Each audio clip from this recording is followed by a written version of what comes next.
And we are live for week 6, third straight week on London time. We got a great London game this morning, guys. We got the Baltimore Ravens playing the Tennessee Titans in London, less than 30 minutes. We'll prioritize, of course, those start-sit questions at the start of this live stream. But, guys, we're going to be live for at least the next 3 hours. We got the first comment here in the YouTube live. We're live on TikTok and YouTube as always, guys. If you're already in the YouTube live, smash the like button. Seriously, let's get to 20 likes on this YouTube live right now. The likes, they actually help way more than you'd realize. Do appreciate that. We got a question here in the YouTube live about Derrick Henry, Josh Downs, Josh Reynolds. And we're going to do this comparison live on the YouTube live right now real quick. I think you should be playing Derrick Henry here, though. I think it's between Josh Downs and Derrick Henry. I know that Josh Reynolds has had some good moments this season. Let me pull this up here and let's do this comparison here on the YouTube live. We're live on TikTok. We're live on YouTube. And there's a lot of guys I think you got to start. And a lot of guys I think you're going to have to bench today. Let's start with this one, though, because this is a Thursday. So this is a London time Sunday morning question here with Derrick Henry playing in this early window game. All right, we got Derrick Henry. We got Josh Downs. And we got Josh Reynolds. And Walter agrees with me. And I'm sure Walter won't agree with me on everything today. But, yeah, you got to play Derrick Henry here. Derrick Henry still has a pretty high ceiling. Still over a 3% chance, at least, to go over 25 points. That's better than these other two guys. It's not like the Ravens defense has been bad against running backs. I had it up right here in the WalterPicks app. The Ravens are allowing the 10th. They rank 10th against running backs.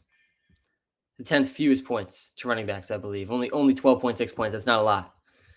Running backs have not done great against the Ravens. Yeah, they rank 10th fewest points per game to running backs. Best running back game was Zach Moss against them. But yeah, Derrick Henry, I'm still starting over Josh Downs. Still starting him over Josh Reynolds as well. Guys, there is some weather to be aware of that is going to impact my rankings pretty significantly today.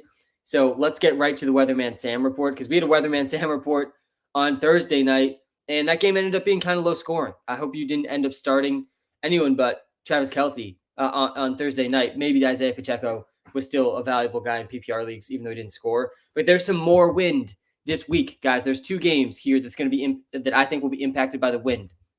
First game is the Vikings-Bears game. This game's supposed to have sustained winds. Both these games supposed to have sustained winds around 20 miles an hour in gusts as high as 30 miles an hour, similar to the Thursday night game. If I pull this up for a second here, I believe it is, the 49ers-Browns game is actually expected to be a little bit worse than the Vikings-Bears game, because not only is there this wind that's going to be in the Vikings-Bears game, but there's also significant rain in that one. Should I start Christian Kirk or Jacoby Myers?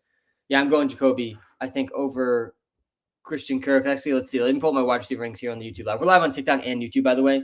On the YouTube live, you get my top 25 rankings every position. And I'm pretty sure I have around 40 wide receivers in my top 25 wide receiver rankings today. And I do believe Christian Kirk and Jacoby Myers are actually pretty close. All right, let's get back to some of the comments in the YouTube live. 0-5 right now. Really need to win. Yeah, I'm 0-5 in one of my 6 serious leagues, and we need a win, man. We can't go with the whole season with a donut. It'd be great if you could pick who I should start out of these players. 2 wide receivers and a flex.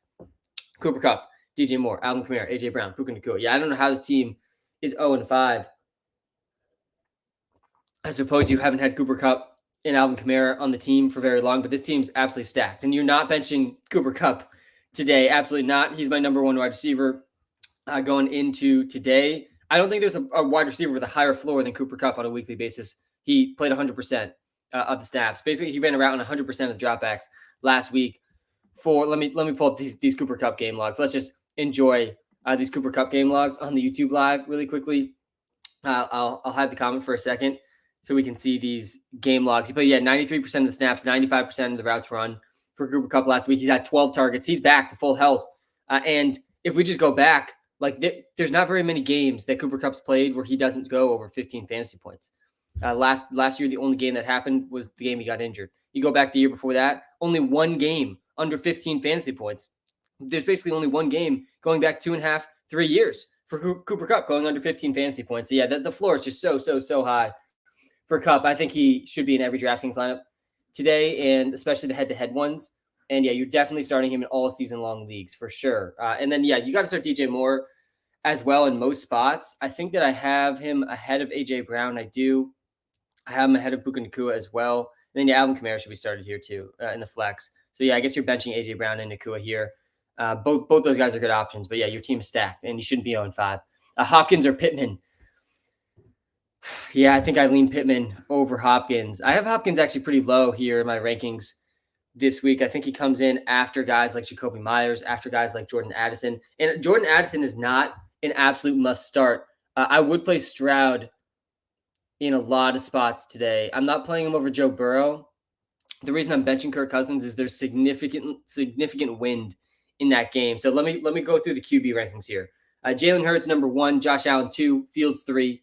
I am a little bit nervous about Fields now with the wind in that game as well. Justin Herbert, Lamar, Joe Burrow, Stafford. Then I'm playing Stroud. So I'm playing Stroud over Trevor Lawrence today. Stroud over Tua feels wrong. Like, I don't like benching Tua for Stroud. But, guys, the Dolphins are 15-point favorites in this game. This game really might not be close at all. There's huge blowout potential in a few of the games this week. And the Dolphins game is absolutely one of those games with blowout potential. That is not good for fantasy. That's not good for the passing attacks. Breece Hall or Chuba Hubbard. Yeah, you got to go Breece over Chuba Hubbard this week. I do like Chuba Hubbard a lot, though. I think he can be started in a lot of spots, especially in PPR leagues. Hey, Sam, Waller or Logan Thomas? Yeah, Logan Thomas balled out last week. Darren Waller had a good week as well, though, and I still think you got to go Waller over Logan Thomas. I have Logan Thomas ranked 13th this week, which is probably on the lower side for him. But yeah, I'm still playing guys like Darren Waller, George Kittle, Sam Laporta, Dallas Goedert, Jake Ferguson, even Cole Kmet, and even Zach Ertz. I'm playing all those guys over Logan Thomas. Even Kyle Pitts, I'm playing over Logan Thomas this week. We're on London time this morning, guys. We're on London time. Make sure you hit the like button, hit the subscribe button. We got a football game starting in 20 minutes. I got to prioritize the start sit questions involving the Ravens players, involving the Titans players. So let me just walk through this game, I guess, really quickly. I'll pull up the wide receiver rankings here again, because I know there's a lot of wide receiver questions. Again, if you're watching live on TikTok, guys, come to the YouTube live. I'm telling you. Your stuff is so helpful. Thank you, man. I appreciate the positivity. Come to the YouTube live because you get my top 25 rankings every position for free right in the YouTube live. It gets to so many questions I can't get to, and I can pull your comments up on the screen. It's just a better viewing experience, especially early on in the live stream. Come to the YouTube live. Link is right in the TikTok bio. All right, let's talk about this game really quickly. Let me pull up the spread here on DraftKings. It is the Ravens versus the Titans. I think the Ravens were 5.5 point favorites in this game, 42.5 over under. So reasonably projected to be a reasonably high scoring game. Guys, the Titans, this is kind of an exciting matchup for Lamar. I think Lamar absolutely needs to be started in basically all leagues. There's only a few quarterbacks I have ranked ahead of Lamar this week, and Lamar absolutely could be the number 1 quarterback this week. Jalen Hurts, Josh Allen, Fields, and Herbert, only QBs I have ranked ahead of Lamar. And with the wind in that Bears game, I actually think I got to move Fields down a tiny bit. I'm going to do that right now. I think I'm going to put him behind Burrow here in the rankings. And guys, if you're just tuning into my lives for the first time, I'm adjusting these rankings constantly throughout the live as we get more information, as I think through some of these start-sit decisions more. And yeah, the Ravens-Titans game, this is going to be a fun one because the Titans secondary has not been good. The Titans have been a pass funnel defense. And I think it's really exciting to see Lamar Jackson play a pass funnel defense. The Titans front seven, I still think, is really good. They've cooled off a little bit against running backs. They've let up 33 points to Zach Moss. Last week, 165 rushing yards. Joe Mixon, 67 rushing yards the week before that. But overall, I still think the strength of the Titans team is the defensive line. Will the Titans be able to keep up in this one, though, to keep it high scoring? I'm definitely excited for Zay Flowers in this one. The Titans are allowing the 8th most points per game to wide receivers this season. Zay Flowers remains one of the more underrated assets, I think, in fantasy. He should have had a couple much bigger games than he's had. So I think Zay Flowers is a solid start in this game. I'm okay starting Derrick Henry in a lot of spots still this week. Even though the Ravens have been good against running backs, I still think there's a high enough ceiling for Derrick Henry to be started in a lot of situations. I don't think he's a must bench. PPR Moss, or do I drop him or Akers and pick up Hubbard? Yeah, I would drop Akers for Chuba Hubbard. And I think starting Chuba Hubbard over Moss is fine. I'm a little bit off of Zach Moss this week, and it's a little scary to be off of Zach Moss because of how good of a season he's having. He just dropped a 33-point bomb last week.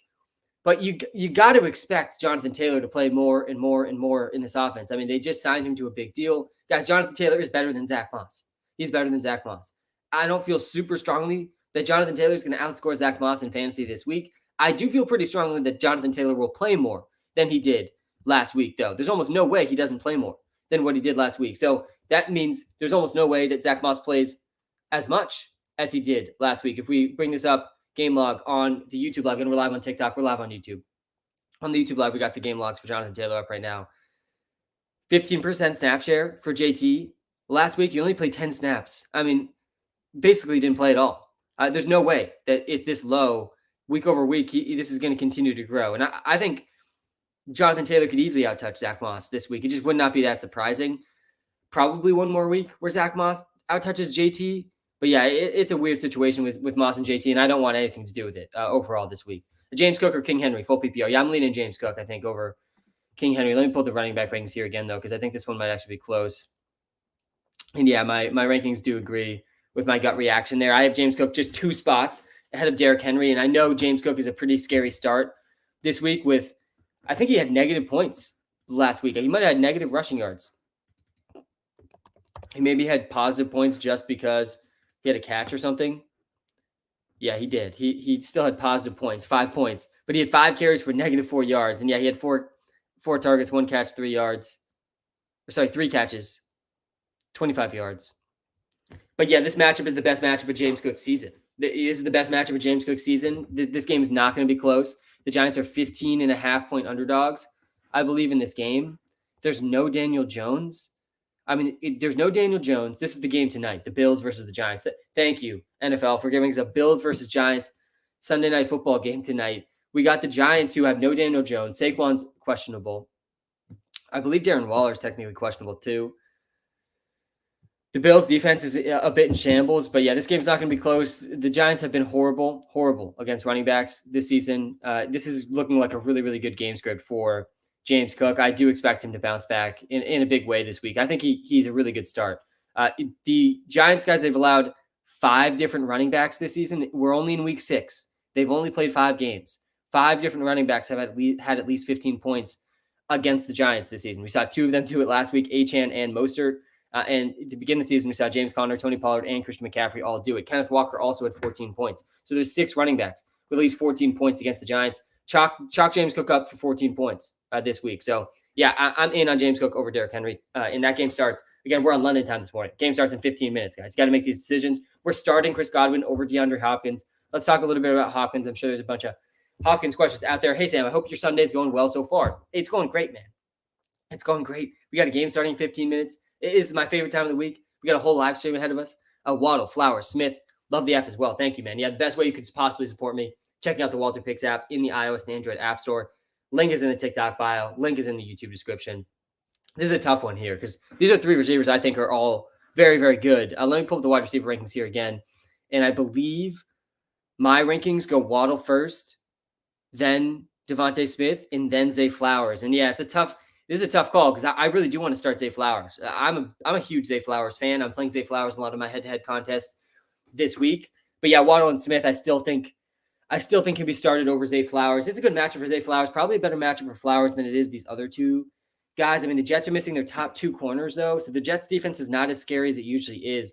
Is the Panthers even going to get 1 win this season or what? Yeah, they probably will get a win this season, but I'm not sure if it's going to be this week here against the Dolphins. All right, London time question. Good morning, Sam. Sick cut, by the way. Thanks, man. Tough one here. PPR. 1 running back and 2 flex. Zay, Garrett, Hollywood, JT, Saquon, Chuba, Devontae Smith, and Mike Evans. Leaning Chuba for the RB spot, and Sauce is out this week. Yeah, so off the cuff here, Garrett Wilson is one of the players I am most in on this week. I'm very in on Garrett Wilson. I feel a big game coming from him against the Eagles. Eagles are an extremely pass funnel defense. The Eagles are going to destroy the Jets defense without their top 2 corners. Today, the Jets are going to have to throw the ball more than they have been in the past couple games. I think that's good news for Garrett Wilson, who's very, very clearly the top target for the Jets. So that's off the cuff there. I would play Garrett Wilson over Zay Flowers. I'd play Garrett Wilson over Hollywood Brown. I'd play Garrett Wilson over Devontae Smith and Mike Evans. So Garrett Wilson, I think, needs to be started here for sure. I don't think you should start JT with all these options. I think Devontae Smith is probably I said Devontae Smith over Zay Flowers just before too, and I do think that makes sense. So yeah, Devontae Smith, Garrett Wilson, and then for the running back, I think Chuba Hubbard over Saquon is fine. It sounds like Saquon's going to play. I don't think I even have Saquon in my rankings. Yeah, I don't. I wouldn't trust Saquon tonight. The game's not going to be close. They're not going to risk a huge workload to Saquon. So yeah, I'd go Chuba Hubbard, Garrett Wilson, and Devontae Smith. I'm playing Devontae Smith over Hollywood Brown. I'm playing Devontae Smith over Mike Evans. Devontae Smith over Zay Flowers as well. And I don't like benching Zay Flowers, but I do think Devontae Smith's a better play still. Can we get the RB rankings? Yep, we got them up on the YouTube Live. We're live on TikTok. We're live on YouTube. And we're going to prioritize the London time questions. I'm seeing some Derrick Henry questions, some DeAndre Hopkins questions. I think I saw a Derrick Henry versus Mixon question. I'm playing Mixon over Derrick Henry. D-Hop versus Ayuk question. So the D-Hop one is really tough for me to wrap my head around because on one side of things, first of all, with the 49ers, guys, that game is the worst weather of the day by far. The 49ers and Browns game is going to have sustained winds around 20 miles an hour in gusts as high as 30 miles an hour. Plus, there's going to be downpouring rain intermittently throughout the 49ers game. So that's really bad news for Deebo Samuel, and it's really bad news for Ayuk, too, and Kittle, and Purdy. It's bad news for all of them. It's bad news for the other side of the ball, obviously, too, but the Browns are not going to be able to win this game with P.J. Walker. But, yeah, you got to factor that in. Derrick Henry over Ayuk is definitely more in the cards now with that weather report in that 49ers and Browns game. The Vikings and Bears game also has significant wind. So be cautious of the passing games in these games with 25-plus mile-an-hour wind gusts. All right, let's get back to some of the questions here. And I will talk about DeAndre Hopkins just coming up momentarily. Good morning, Sam. Happy London Day, part 3. Hope you're having a great morning so far. You as well, Kyle. Do you like Flowers, Ridley, or Deebo today? And what is the prop of the day along with the London question? Yeah, I do have a London prop for us. And Leah, let me put the wide receiver rankings here again. I believe I do have Ridley over Zay. And I have Zay over Deebo.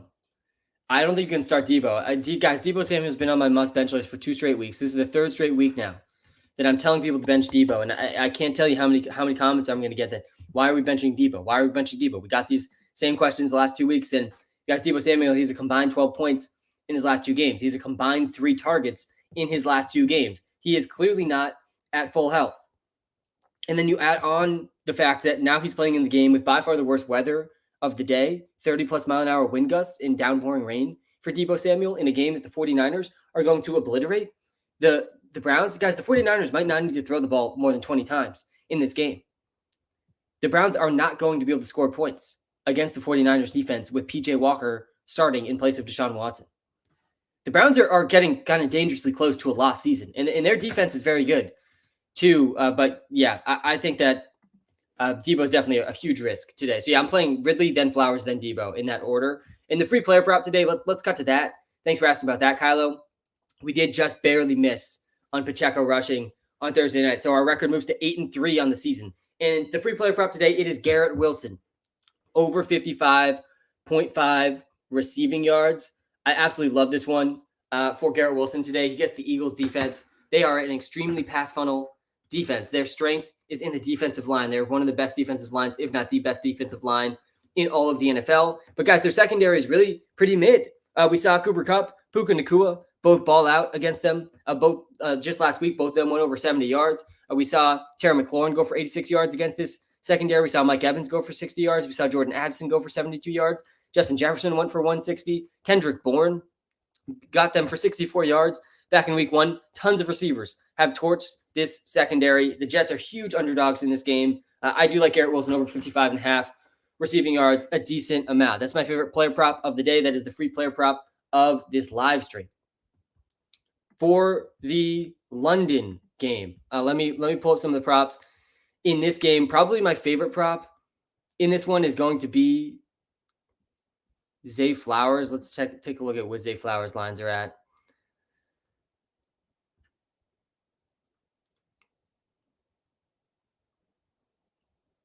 $56.5 receiving yards for Zay Flowers. Yeah, I would take the over on that. Wow, Rashad Bateman's only at 13.5. That's just so brutal for him. I don't hate Tiaje Spears rushing props and receiving props too. That's probably where I would go next for the overs. And wow, yeah, DeAndre Hopkins, he's at 61.5 receiving yards. DeAndre Hopkins absolutely is startable in a lot of spots.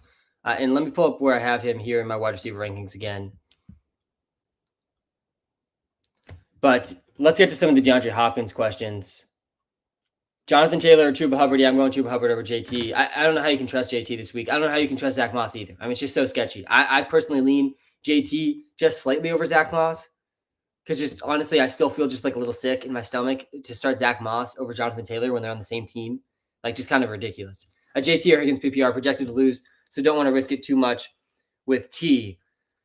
Yeah, I mean, both these guys are a risk, though, Oliver. I mean, JT and Higgins are both pretty big risks. I'm okay leaning JT. Like, I really don't want anything to do with T. Higgins coming off his injury, but it's definitely close. Hey, Sam, Flowers or Lockett?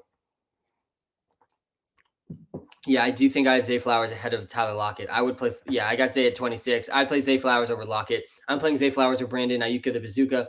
I'm playing Nico Collins and Devontae Smith over Zay Flowers, but I'm playing Zay Flowers over Hopkins.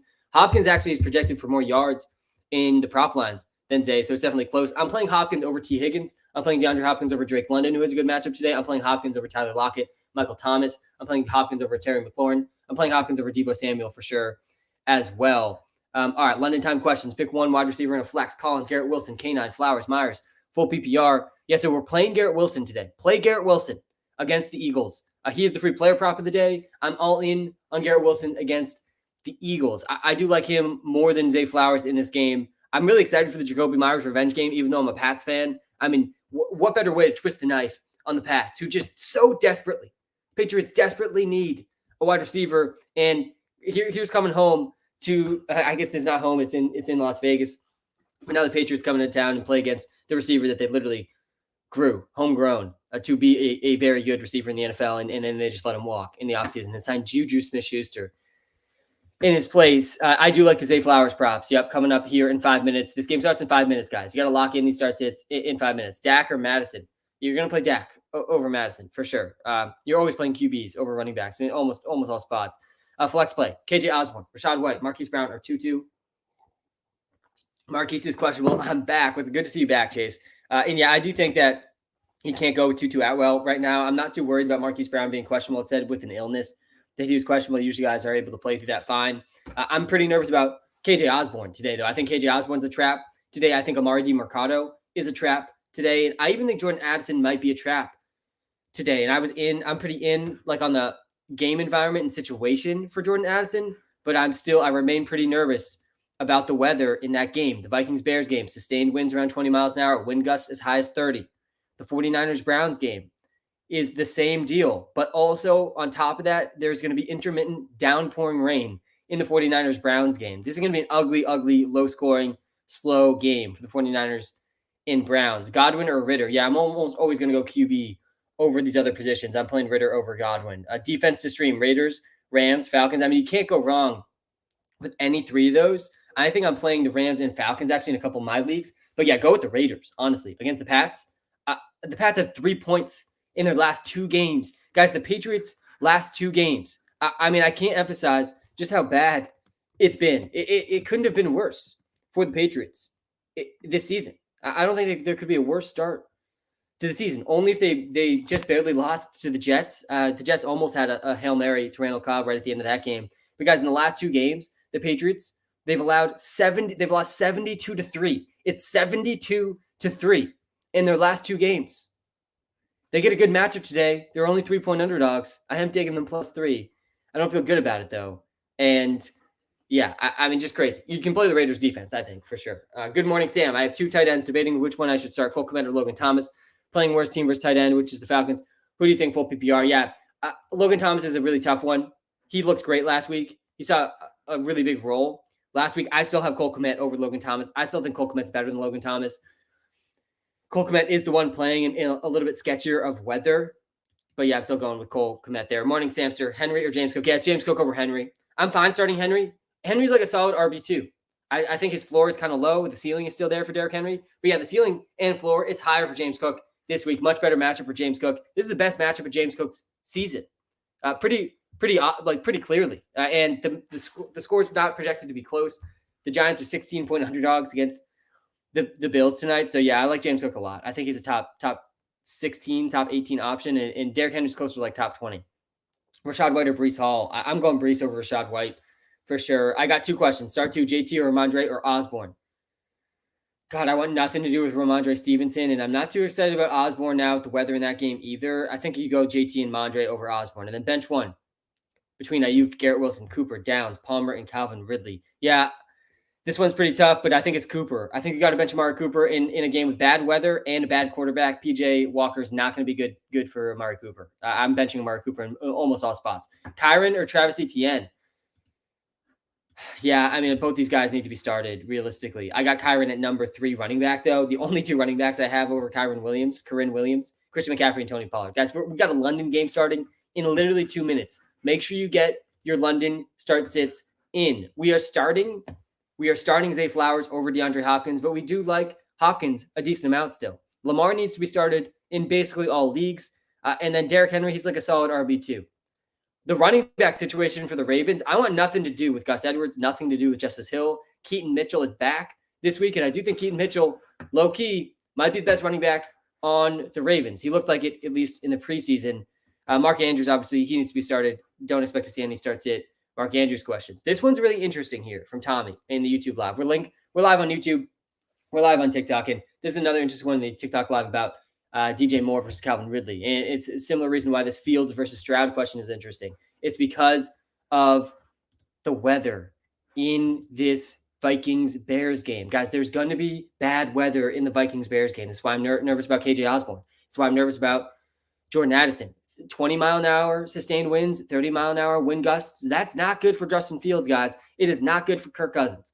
And I don't overreact to the weather until we start seeing significant wind, because there's a lot of data backing up how difficult it is to throw in wind over 25 miles an hour. And we're like right around that threshold, and we're going to be beyond that threshold at times in this Vikings-Bears game and in this 49ers-Browns game. So if that wants you, like, I actually think a lot of times stuff like this is a pretty good tiebreaker in some of your decisions. Like, I still have Fields 2 spots ahead of CJ Stroud. Fields can still have a huge rushing game today in this weather, for sure. So I'm still okay starting Fields over Stroud personally. I'd go Fields over Stroud. Back to the DJ Moore question, though.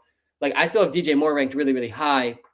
I still think he can have a big game, but I actually think he's like more of a back-end top 10 receiver. I'm actually going to move him down here a bit in my rankings. Down to number 11 is where I think he belongs, not as high as number 6, where I would probably have him without the weather going on in this game. So, yeah, DJ Moore's still a good start, but yeah, I'm not starting him over Puka Nacua. I'm not starting DJ Moore over Amon-Ra St. Brown. I'm not starting him over Devontae Adams, A.J. Brown, CeeDee Lamb, Stephon Diggs, Keenan Allen, Tyreek Hill, Jamar Chase, or Cooper Kupp. I'm starting DJ Moore still over a lot of good receivers, though. I'm still starting him over Garrett Wilson, for example, who I like a lot today. Ridley or Zay Flowers? Yeah, I'm starting DJ Moore over Ridley, too. I'm starting Ridley. I think I have Ridley over Zay Flowers. Yeah, I do. Just barely have Ridley over Zay Flowers. I have Mike Evans over Zay Flowers, Michael Pittman over Zay Flowers, Jalen Waddle over Zay Flowers. I have Christian Kirk over Zay Flowers. I have Jacoby Myers over Zay Flowers. I'm actually going to move Jordan Addison down below Zay Flowers because of the weather. Again, in that game, I think Zay Flowers is a better start.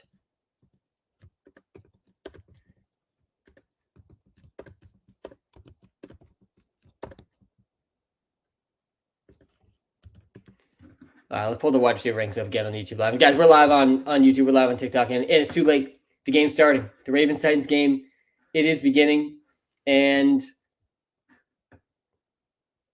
I hope you locked in the start sits for the London time decisions. Let me full screen this in front of me so I can half watch this game as I rip through some more start sit questions and we break down this week. It's an exciting week of games, guys. And again, I think the biggest thing to know is the weather in the Bears-Vikings game, the 49ers-Browns game. Really ugly wind in both of those games. I do not think JT is a must start this week. No. I think Zach Moss cannot be started. I think you're really playing with fire by starting Zach Moss.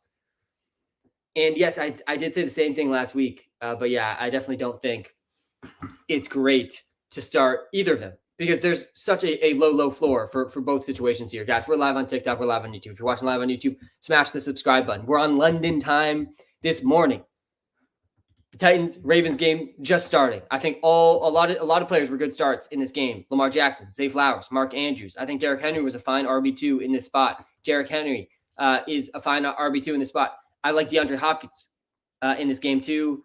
Pretty much nobody else, I don't think, in this game could have been started. Rashad Bateman's over-under is 13.5 yards in this game. That's just gross for him. Hopefully he can turn it around. But yeah, I'm going James Cook in a lot of spots today, but not over Breece Hall. I still think Breece Hall is a better start than James Cook. I got Breece Hall at RB14. I hope you all started Breece last week. Is it smart to start Deebo Samuel? No, I really don't think you can start Deebo Samuel this week because the 49ers game has the worst weather of the week. Deebo Samuel has been a must bench for me for 2 straight weeks, and he has combined for 12 points over the last 2 games. Only 3 targets in his last 2 games. Not the type of guy I want to be starting in a game that's not going to be very close. This is not a good game environment for anyone really in this game, other than Christian McCaffrey, who you can for sure just trust all the time. Not a great game script or weather scenario here for the Browns game, the 49ers, not a great situation for the Vikings and the Bears either. I still think Justin Fields is a good start, though. All right, good morning. Godwin, Nico, Jacoby, full PPR, start 2, help me out. Yeah, so I got my wide receiver rankings up here. I got Godwin at 21, Nico at 24. And I think Jacoby may be already passed. Pull the running backs here again. I got Jacoby at 19. I got Jacoby, then Godwin, then Nico. That's how I got it ranked. They're all really close together. Let's do this one on the WalterPicks app and see what Walter says about this one too. Again, we're live on TikTok. We're live on YouTube.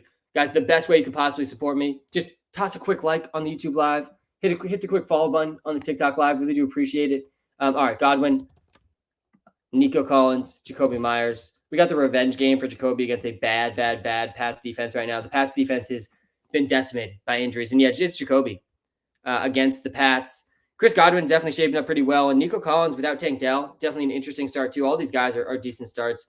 I would say Nico Collins has been the best of these guys so far this season. But Jacoby's been no joke either. Jacoby's also missed about a game and a half here. So yeah, I'm okay going Jacoby over Nico and Godwin. Definitely a close one overall, though. 2 straight touches to Justice Hill to open up this game. We got Moss or Spears or risk it with Barkley. Yeah, this is a tough call with the Saquon Barkley stuff. I'd prefer not to start Barkley. I don't really like starting Zach Moss either, though.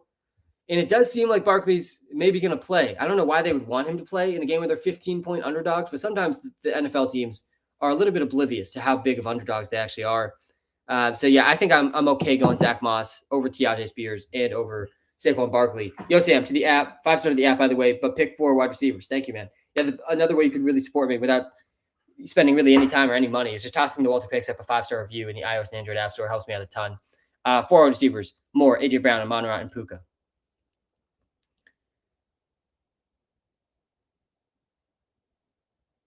Looked like a big Nelson Aguilar catch there. DJ Moore, AJ Brown, Amon-Ra, and Puka. Yeah, all these guys I think rank at the top of my rankings here. And I think it goes AJ Brown, Amon-Ra, Puka, and then DJ Moore for me. It goes AJ Brown, Amon-Ra, Puka, then DJ Moore. And yeah, I like DJ Moore a lot this week, but I bumped him down outside the top 10 wide receivers because there's really, really bad weather in that game. Why bench T. Higgins? Because he's coming off an injury, and I think there's a pretty low floor because of that. Hey, Sam, Purdy or Goff? I think it's got to be Goff over Purdy. Yeah, it is. It's got to be Goff over Purdy. And a big part of that is the matchup for Brock Purdy, but also it's the weather for Brock Purdy. There's 30-mile-an-hour plus wind gusts in this game and downpouring rain in this game for the 49ers today. Spears or DeMarcado? Yeah, I think DeMarcado is the trap of the week. I'm not starting him. I said this about Jaleel McLaughlin last week, and he had a good game. But this feels very similar to me. DeMarcado he was playing behind Keontae Ingram when they were both healthy earlier this year. Keontae Ingram's back. This team might not score very many points. I think it's going to be closer to a 50-50 backfield split with him and with Keontae Ingram. So yeah, I'm a little bit nervous overall. And it looks like the Ravens offense is starting to move a bit here. Deontay Foreman or Salvin Ahmed? Love to see some Salvin Ahmed questions. And yeah, we're not starting Salvin Ahmed. I'm sorry. Like I get the line of thinking that got you here about Salvin Ahmed. Maybe it's a deep play. Ahmed is maybe the running back 2 For the Dolphins today, there's no Devon Achane. Jeff Wilson's not back yet. No, Ricky Mostert's going to carry the load, but he's not going to get 80, 90% of the snaps. But yeah, even still, Salvin Ahmed, you're really hoping for a blowout game here for Ahmed to return value. And yeah, Foreman, I think, can have a good game regardless of game script, especially given the weather in that game. Foreman could get to 20 plus touches in this game for sure. And I do not think that's possible for Ahmed. So yeah, I'm starting Deontay Foreman over Ahmed for sure. Ridley or Kamara, you're not allowed to bench Alvin Kamara. Absolutely not. Do not bench Alvin Kamara against the Texans. Logan Thomas or Kyle Pitts. I lean Kyle Pitts over Logan Thomas. I think I had back-to-back actually in my rankings. Why is Chuba Hubbard a must start? Yeah, because there's no Miles Sanders today. And it's a good game script. Against the Dolphins, Chuba Hubbard can catch five catches today easily. I think his floor is pretty high. I think his ceiling's pretty high in an offense that has been targeting running backs a lot this season, near the top of the league in passes going towards running backs. Puka Thielen. Who do I start at flex? Good morning. By the way, good morning to you as well. And yeah, it's got to be Puka over Thielen. I really like Thielen. Thielen's a top 15 wide receiver for me. This week, he's actually in the top 12, but yeah, he's not ahead of Puka. You got to be starting Puka Nacua right now. You have Cook as a must start and not Mixon, yet the app has Mixon getting more points. Yeah, Mixon's a solid start too. Chicago weather clearing up. I hope you're right about that. Let's check this out.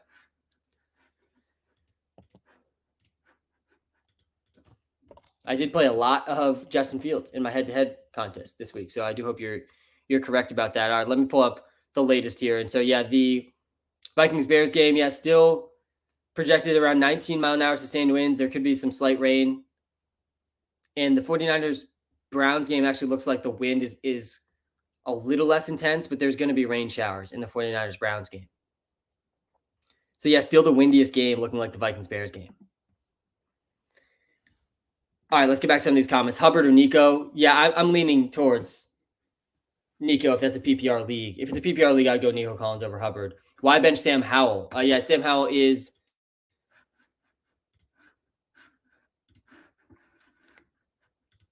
I think my QB 14. They're playing the Falcons. The Falcons have actually been pretty good against quarterbacks this year. The Falcons are allowing the 13th fewest points per game to quarterbacks. They've only allowed one 20-point quarterback day. They held Trevor Lawrence to 16 points. CJ Stroud just had one of his worst games of the season, fantasy-wise, 14 points. So, yeah, I don't think Sam Howell has any type of ceiling today. He's like his best-case scenario is around 20 points. He had 26 points last week, but that was against the Bears, guys. The Bears are the number one defense to be playing, them or the Broncos. And Sam Howell's gotten to play both those teams. Sam Howell's had an extremely easy schedule. Sam Howell has 4 top 7 matchups. In his one bad matchup against the Bills, he scored 4 points. And today is not a great matchup against the Falcons. So, yeah, I'm definitely out on Sam Howell today. I would definitely find another option. I even think I think Joshua Dobbs can outscore Sam Howell today. I have Josh Dobbs ranked ahead of Sam Howell today. So, yeah, start Josh Dobbs. I bet he's available if you have Sam Howell. All right, let's get back to some of these questions. Guys, if you're watching live on TikTok, smash the like button, hit the follow button. Really do appreciate you. What happened last week, though? Yes, I mean, every week I'm going to get stuff right. I'm going to get stuff wrong. And some weeks is going to be more wrong than other weeks. And last week, honestly, was not a terrible week. We were right about a lot of stuff. We cashed on the Breece Hall prop. Today, we're going to cash on the Garrett Wilson prop. We also got a lot wrong last week. Jaleel McLaughlin last week was a big miss. You know, I'm following a similar process, though, this week with Zach Moss. I want nothing to do with Zach Moss this week. No, thank you. And yeah, we're answering 1,000 start sits on this question, on this live stream. We're not going to get them all right, but we're going to do our best to get as many of them right as possible. And also, if I don't get to your start sit questions, guys, go to the WalterPicks app in the TikTok bio, in the YouTube description. It's going to get all your start sit questions answered, even better than I can answer them. I help build the app. It's the best way you could support me is just trying out the free WalterPicks app. Again, that's in the TikTok bio. James Cook or Chuba Hubbard? Yeah, I'm leaning James Cook over Chuba Hubbard, I think, this week. And yeah, I have Chuba Hubbard one spot ahead of James Cook actually here in these rankings. It's a close one. I think I'm going to change this. I think I prefer James Cook personally over Chuba Hubbard. And yeah, I do like Joe Mixon a lot. This week he didn't make the must-start list on the TikTok live, but yeah, he is a must-start. He's ranked RB12 for me here in the YouTube live. Again, if you're watching live on TikTok, we're also live on YouTube. A link to that is right in the TikTok bio. You get my top 25 rankings, every single position on the YouTube live. And it looks like the Ravens are settling for a field goal here, and they do. They go up 3-0 in London. We're on London time this morning. All right. Stroud over Kirk. Yeah, I think that's fine. I'm okay with Stroud over Kirk. this week. I actually have him, I think, 5 or 6 spots ahead of Kirk in my rankings. And this Vikings game does not have great weather. There's some chatter out there. Maybe the weather's clearing up a little bit. I saw that a bit in the comments. But at the same time, it's still looking like the windiest game of the week. 19-mile-an-hour sustained winds. There is expected to be wind gusts over 30 miles an hour in this Vikings-Bears game. There's going to be a little bit of rain, nothing crazy. It's not like it's going to be similar to the Chiefs game we saw on Thursday night. It's not like it's impossible to throw, but like good luck throwing it deep down the field, I think, in this game. In Chicago, and it's totally fine. Yeah, but the game doesn't start for another 3 or 4 hours. I don't care. I don't care if the Bears Vikings. I don't care if it's fine in Chicago now. What I care about is it going to be fine in Chicago in 3.5 hours when the game starts? And what I'm reading here is no. It's probably not going to be super fine. There's going to be 20-mile-an-hour sustained winds, is what I'm seeing currently. But I do hope I'm wrong. I would rather see not such a bad game here. Okay. Burrow or Stafford? His Burrow. It's got to be Burrow over Stafford. Yeah, and I Burrow ranked QB5. Stafford ranked QB7. They're both good options. But yeah, I'm not benching Burrow. Burrow's back, guys. He looked fully healthy for the first time last week. That's very, very exciting for Joe Burrow. Why sit Kirk? Because there's bad weather in that game. Very bad weather. It's a good matchup.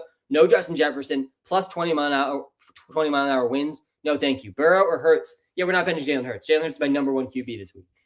The Jets are without their top 2 corners. Jalen Hurts, his floor is just so astronomically high. It's like it's automatic. The Eagles, they get down to the 1. It's an automatic Jalen Hurts rushing TD. It's really just overpowered when it comes to fantasy. Why is Herbert ranked so high? Yeah, Justin Herbert is ranked really high. Yeah, he's QB3 for me because this game is projected to be very high scoring. Justin Herbert's coming off of the bye. Obviously, no Mike Williams, but he does have Keenan Allen, does have Josh Palmer, does have Quentin Johnson. Austin Eckler is going to be returning this week. And yeah, I think Justin Herbert could easily finish QB1 this week. So that's why he's so high. I got Justin Herbert ranked ahead of Lamar, Joe Burrow, and Fields. I'm very in on Herbert coming off of the bye. Justin Fields or Tua? Yeah, I got Fields over Tua. And I got a bunch of guys over Tua this week, and I don't feel great about it. I got Hurts, Josh Allen, Justin Herbert, Lamar, Joe Burrow, Justin Fields. I even have Matt Stafford, CJ Stroud, and Trevor Lawrence all ranked ahead of Tua this weekend. This really is less of a knock on Tua. I think Tua's been great. I think Tua can finish as the QB1 any given week.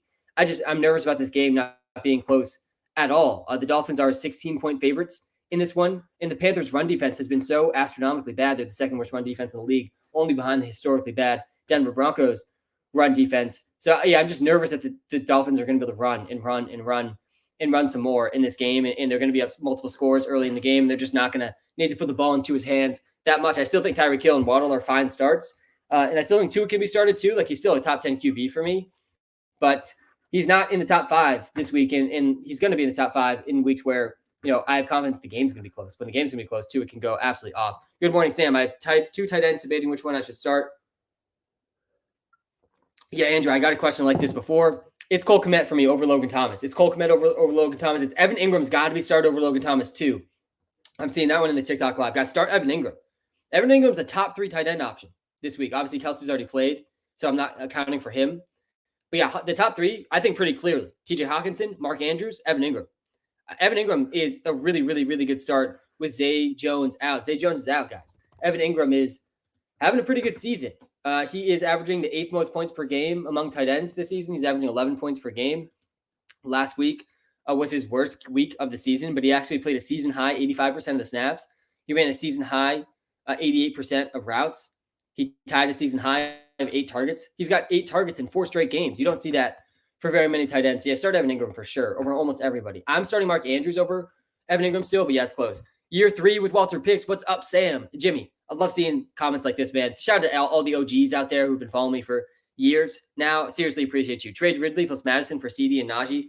PPR, yeah, off the cuff, man. I don't like trading for Najee Harris, but I also don't mind trading away Alexander Madison.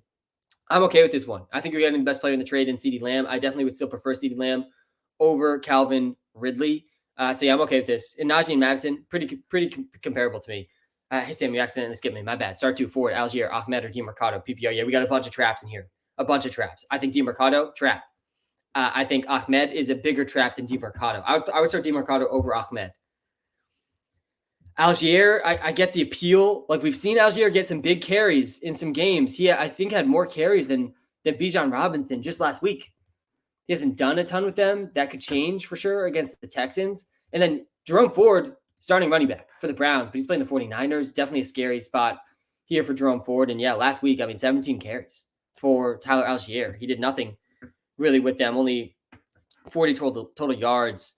Let's see where these guys come in my running back rankings here, if any of them are even in there. I think Jerome Ford's here down at the end. Yeah, I have Algier actually one spot ahead of Jerome Ford, and I got DeMarcado ahead of all of them. So yeah, I would go DeMarcado, then Algier, then Ford, then Ahmed. That's how I'd rank these guys personally. So DeMarcado can be started in this one, and DeMarcado at least can catch some passes for PPR leagues. But yeah, I definitely think he's a risky player. Good trades for Achane if I can't wait. Yeah, so if you're trading him away, this is a good thing to call out, because guys, if you are not in the fantasy playoffs right now in your standings, you got to trade away Devon Achane. You got to trade away Justin Jefferson. You got to trade away Anthony Richardson if he's worth anything at this point. Sounds like there's a really, really, really good chance we've seen the last of Anthony Richardson this season. That is just brutal, brutal stuff. Good morning, Sam. Need a win this week. Pick 2, Nico Collins, Garrett Wilson, James Cook, Devontae Smith. Jets top 2 corners are out. Yep, they are. And yeah, I like Garrett Wilson and Devontae Smith here. Go with Garrett Wilson and Devontae Smith. And yeah, Devontae Smith is definitely a good start this week. I think he's a pretty interesting play in tournaments on DraftKings and FanDuel too. Why bench KJ Osborne? Because the Vikings have a very bad weather game. Why are Amari and Gabe Davis must sits? Yeah, so Amari Cooper absolutely needs to be benched this week. I think even maybe more so than Gabe Davis. Let me talk about Amari Cooper first, because Deshaun Watson, he's out. And PJ Walker is in. And last time we saw Amari Cooper without Deshaun Watson, it was pretty ugly, guys. And it's going to be something similar, I think, today, because not only are they without Deshaun Watson, but they're also playing the 49ers in a game with the worst weather of the week. Last time we saw Amari Cooper, he scored 2.6 points without Deshaun Watson. He still had 6 targets, but I think 5 of those 6 targets literally were not even catchable. Expect more of the same for him. And yeah, the 49ers are a comparable defense, honestly, to the Ravens in terms of their secondary. So yeah, I'm very, very nervous for Amari Cooper. I think you absolutely need to be looking elsewhere in fantasy this week. And then Gabe Davis is just a guy that I think has a really low floor. He continues to rank pretty low for me because the volume is just not there. He continues to score touchdowns at the Titans fumble. I don't think they did. And the volume is just so low. There's been now 3 out of his 5 games, Gabe Davis has 3 catches or less. He's got 4 straight games with a touchdown, and this is not necessarily a bad matchup for him against the Giants. It's actually the second best matchup Gabe Davis has had. He's not as much of a bench as Amari Cooper is, but I won't be shocked if Gabe Davis finishes with 1 catch, 15 yards, 2 catches, 30 yards. Like, that is well within his range of outcomes every week. And if he doesn't score a touchdown, Gabe Davis is almost definitely going under 10 points. So yeah, I just don't love low volume players. Gabe Davis is an elite red zone threat, LMAO. Yeah, he definitely is an elite touchdown scorer. I'm not big on banking on touchdowns every single week for any of my players because actually the best predictor of touchdowns is volume. It's volume, and the volume is really low for Gabe Davis. All right, Waddle, Godwin, or Addison at flex. I also just don't think that Bills game is going to be close at all. It's like a 15-point spread. I don't see the Bills needing to throw much in the second half there. I do like James Cook for that reason. Waddle, Godwin, or Addison at flex. Yeah, so these are all 3 decent options this week. I think I have Waddle, then Godwin, then Addison. And Addison ranked higher for me earlier in the week before the weather news about this Vikings game came out, and I would play Godwin over Addison as well. But yeah, Waddle for me is a better start than Godwin. Cole Kmet or Sam Laporta? Yes, you got to go Sam Laporta. And there's the only risk with Sam Laporta is this calf injury he picked up. Apparently last game, he missed a practice this week. He is expected to play, though, and he's a top 5 tight end. Sam Laporta is having a season. Guys, Sam Laporta is on track to break all types of rookie tight end rankings when it comes to rookie tight end records when it comes to fantasy. Sam Laporta is the number 3 tight end in points per game this year. 14.4 points per game for the rookie tight end. You do not see this stuff from rookies, guys. He has the 7th most targets among rookies, the 4th most catches. He has the most yards among all tight ends. Sam Laporta. Crazy stuff. He's got to be started, even with the calf risk. Waller or Thomas, and Olave or Collins. Yeah, I'm going Waller over Thomas. Olave versus Collins. Yeah, I think Olave versus Collins is pretty close. Let's pull up the wide receiver rankings here again. Play Jonathan Taylor. I'm pretty nervous to play Jonathan Taylor. I'm going to be honest with you. I don't think you can start Zach Moss, but yeah, JT's a risk. And why is Christian Kirk Oh, why is Kirk Cousins a must bench? Because the weather's really bad in that game. Sam Laporta is dealing with a calf injury. He is technically questionable, but he is supposed to start. DeMarcado is a starter, though. Yeah, he's a starter with an asterisk because he wasn't starting when Keontae Ingram was playing, and now Keontae Ingram's back. So, yeah, DeMarcado's probably earned the starting role, but I expect Keontae Ingram to get close to half the work in a backfield split is not what I'm looking for fantasy. Stroud or Stafford? Yeah, I got Stroud versus Stafford back-to-back here in my rankings. I got Stafford at 7 and Stroud at 8. I like both of them. I think the matchup for Stafford is just better. In the situation, the receiver's better for Stafford. Start Stafford over Stroud. For me, Stevenson versus DeMarcado, Ramondre versus DeMarcado. I'm seeing this one in the TikTok live.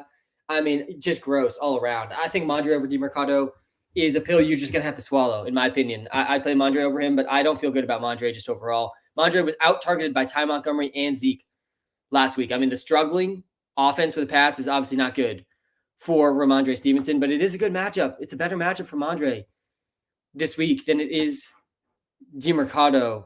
All right, Olave and Collins. Yeah, we were looking at that one.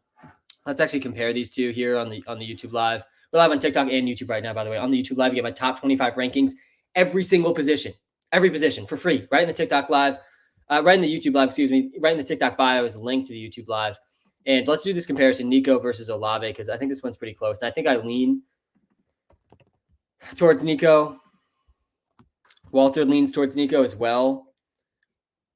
Projected 13.7. Olave had a weird game last week where he like during the live, right around this time, popped up with like a toe injury or something before the game. He was able to play. He still played 100, ran around 100% of the dropbacks. Not a great matchup here against the Texans. He's only got like 10 points his last two games combined now. And yeah, Nico Collins without Tank Dell is really borderline must start. Without Tank Dell in the lineup, you almost have to start Nico Collins. So yeah, I'm in on Nico over Olave. Start Barkley. I'm pretty nervous overall about Saquon. I mean, this game is just not going to be a close game. There's going to be very little reason to risk Saquon in this game. They're 15-point underdogs. Daniel Jones isn't going to start.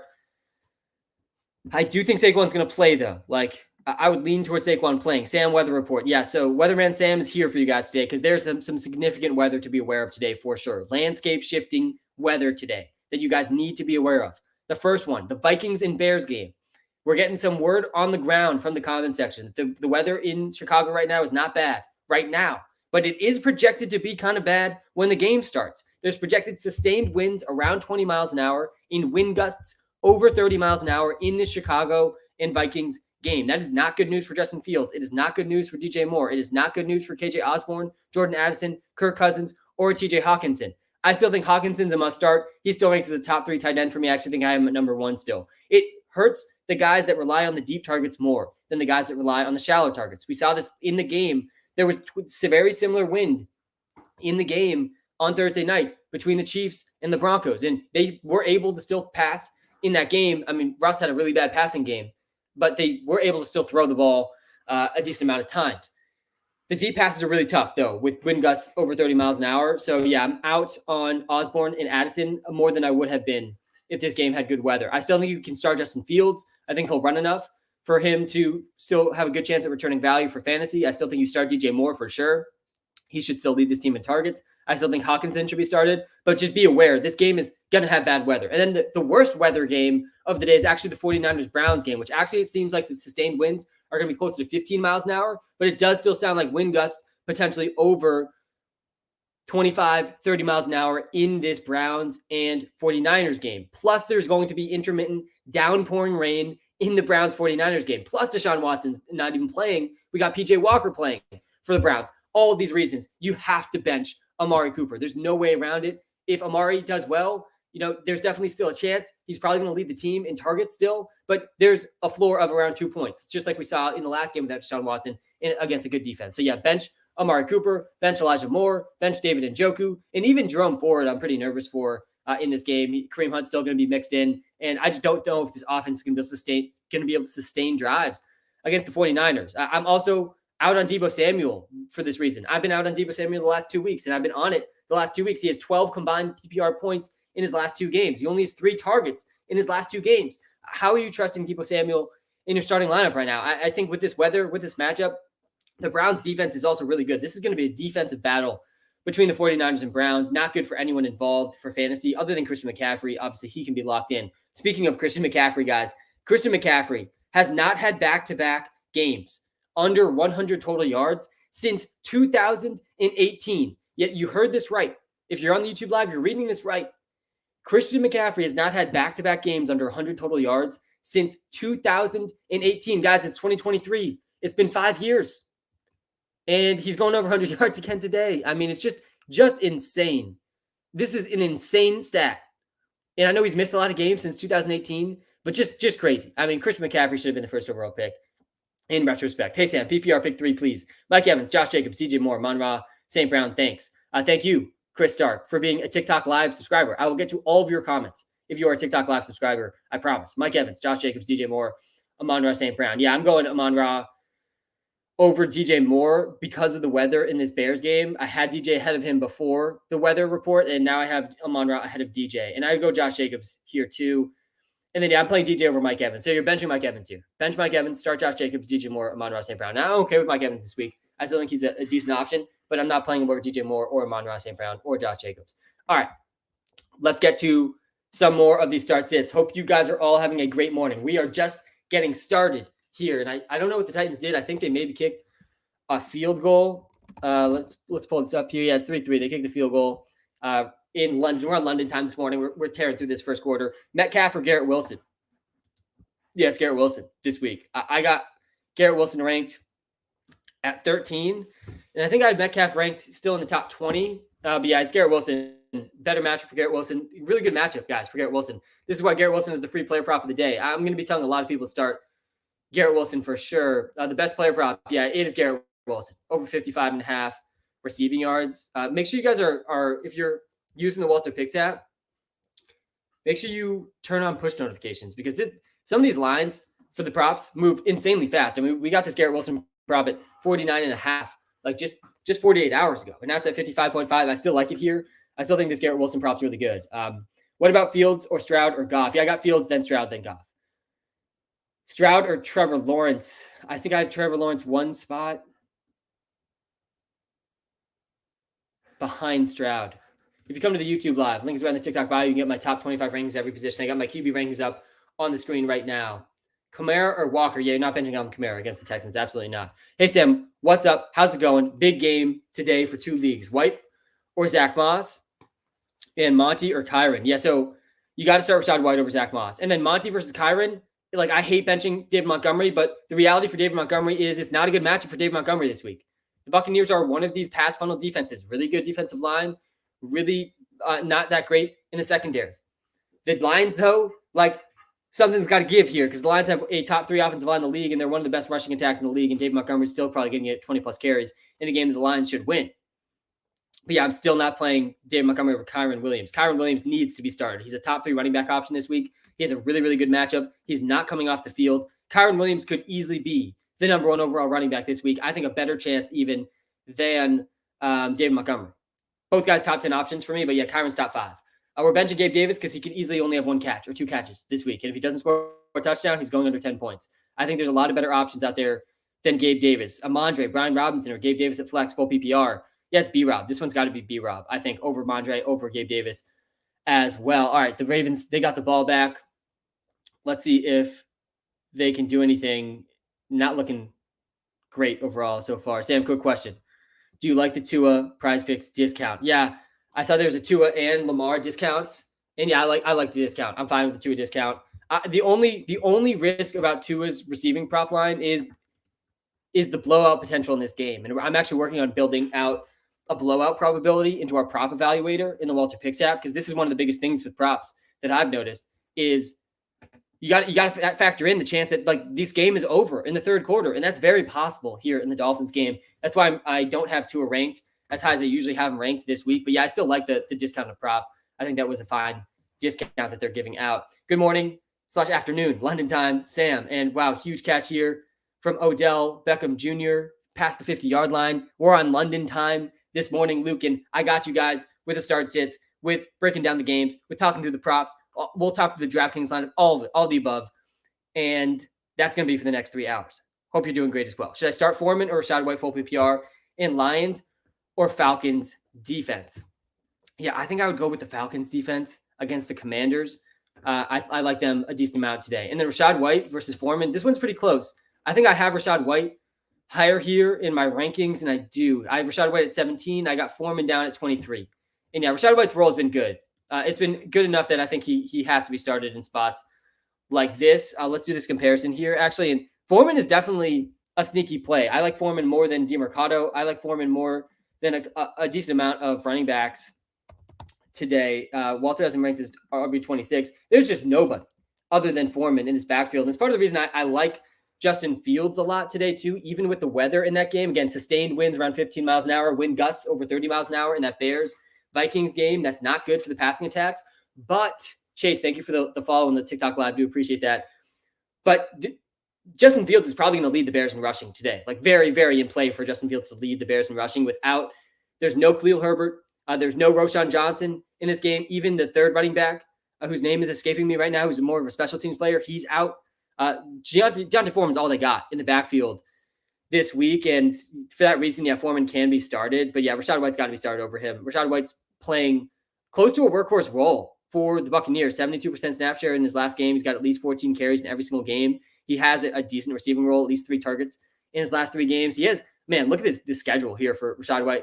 Just looking at this, feels like Rachaad White's going to be a pretty good buy low candidate sometime very soon. Maybe after this week, maybe after next week. Rachaad White, guys, he has had, if you include this week and next week, to start the season through Rachaad White's first 6 games, he's had 4 matchups against top 12 rushing defenses. In the one game he played against a bad running defense, that was the Bears in week 2, he had 21 points. His role is really good. And he's gotten a lot of better matchups after week 7. So yeah, Rachaad White, interesting buy low candidate. And yeah, I would start Rachaad White over Deontay Foreman, especially if that's a PPR league. Start Higgins or Odell. Yeah, so we're on London time this morning, man. You're late. You're late this morning. If you're asking Odell Beckham Jr. start take questions, Zay Flowers start take questions, Derrick Henry start take questions, guys, that game started. I'm seeing Kirk Cousins questions still. That game started. We're on London time this morning, and we were benching. We're benching Kirk Cousins because of the weather in that game, and because of obviously Justin Jefferson being out.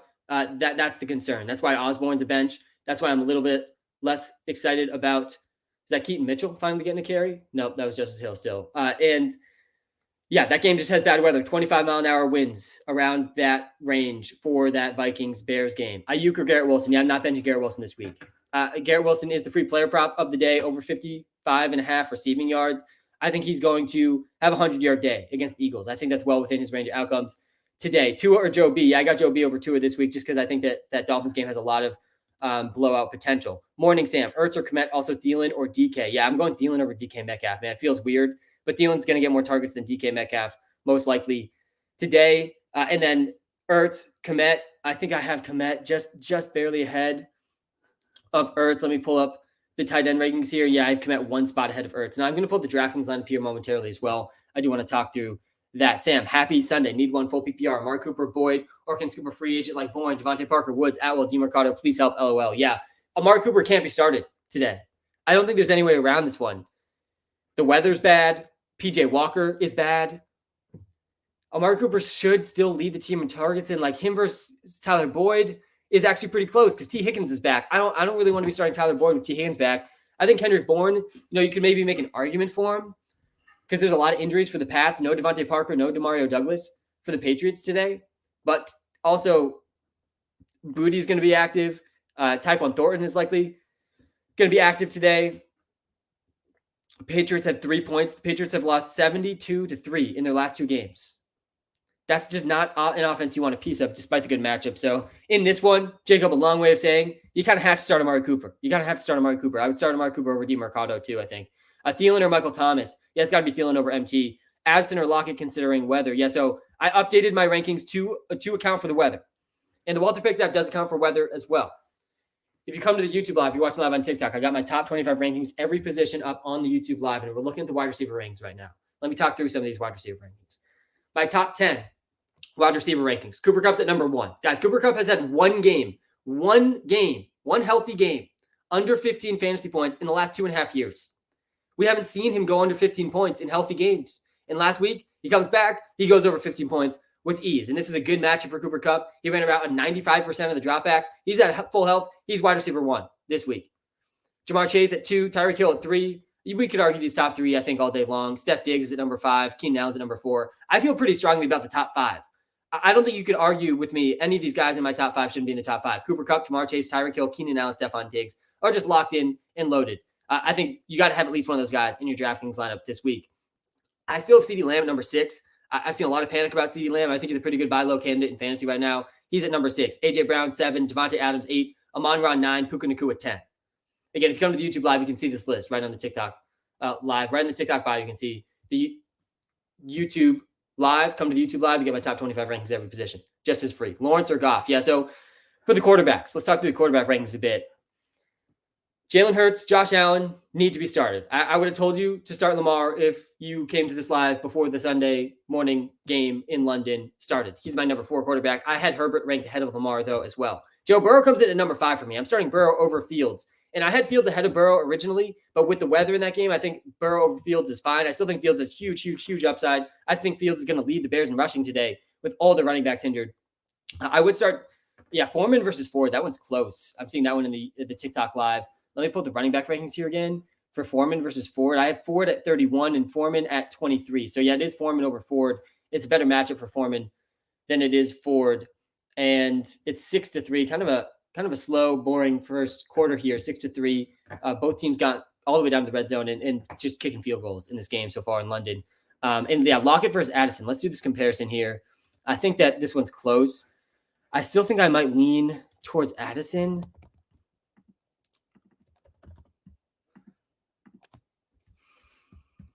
And let's just look at the game log here for Lockett. He gets the Bengals, not a terrible matchup.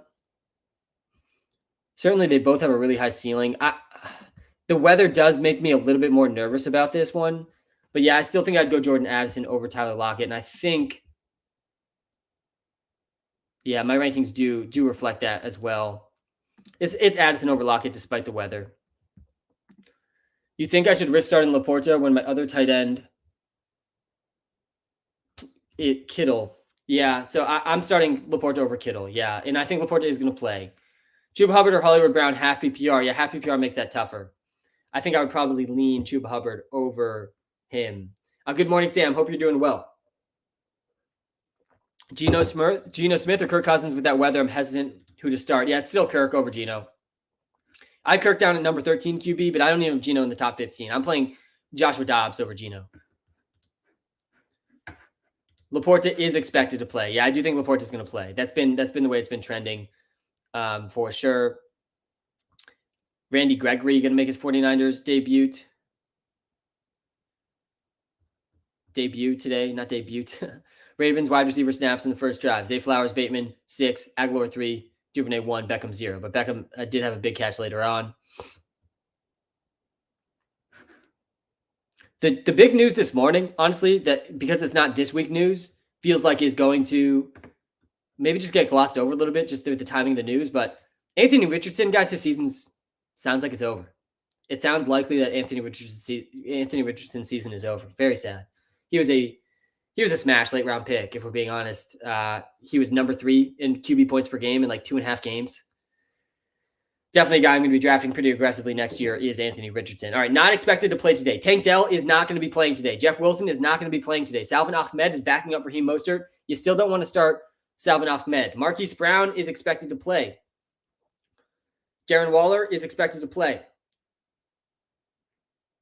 Dawson Knox is expected to play. Robert Woods, T. Higgins, David Njoku, Tyquan Thornton, all these guys expected to play.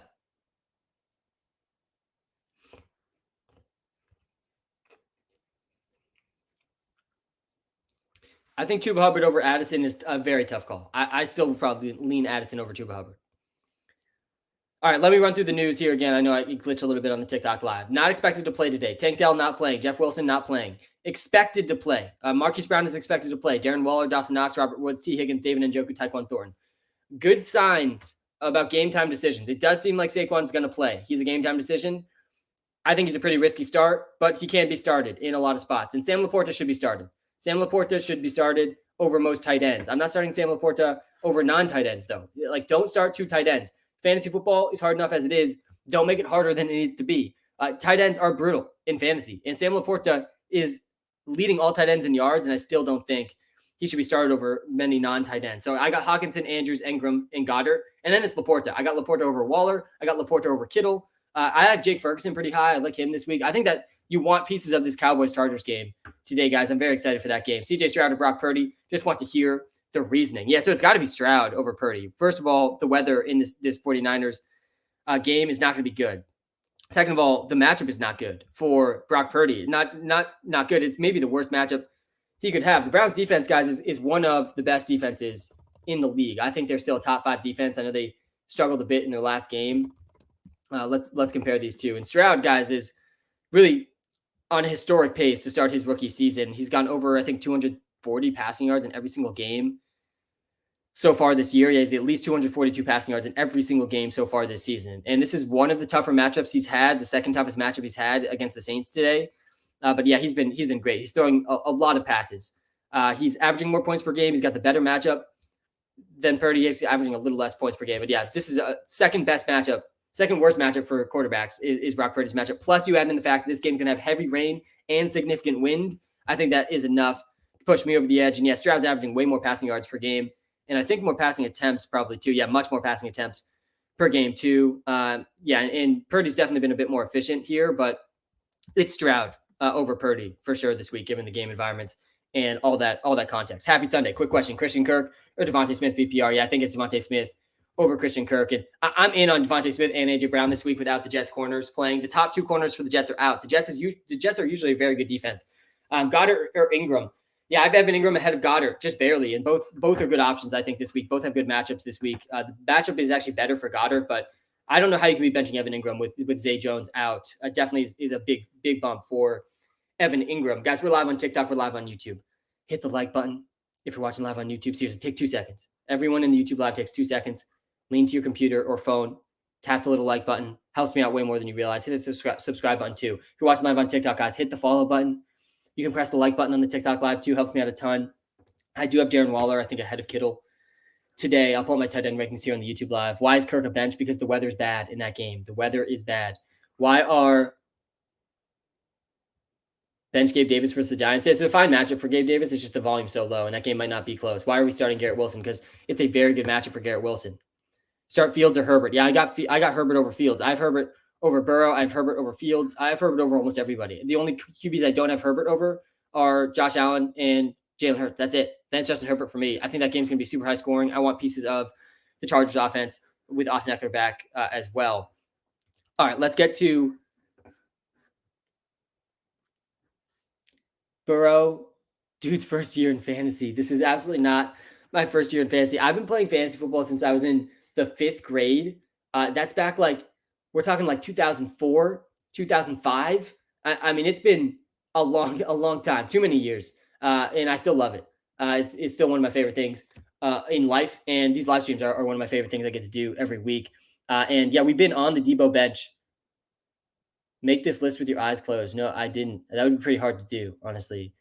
But yeah, I do think that Debo's a bench again for the 3rd straight week. And I've been saying this for 3 weeks now. But this week's a little bit different because Debo, the last 2 weeks, was really just concerned about him not being at full health, which he clearly hasn't been at full health the last 2 games. So we were correct about that in our process. He had basically 0 points 2 weeks ago. He had 10 points or 9 points last week. And this week he gets a matchup against a really good defense, a really good Browns defense. And this is the worst weather of the week. This Browns 49ers game, guys, there's sustained winds around 20 miles an hour, wind gusts over 30 miles an hour, and intermittent downpouring rain. Not a good game environment for passing the ball. So that's why we're sitting Amari Cooper. That's why we're sitting Debo Samuel. It's the same game. Both are pretty difficult matchups too for both teams.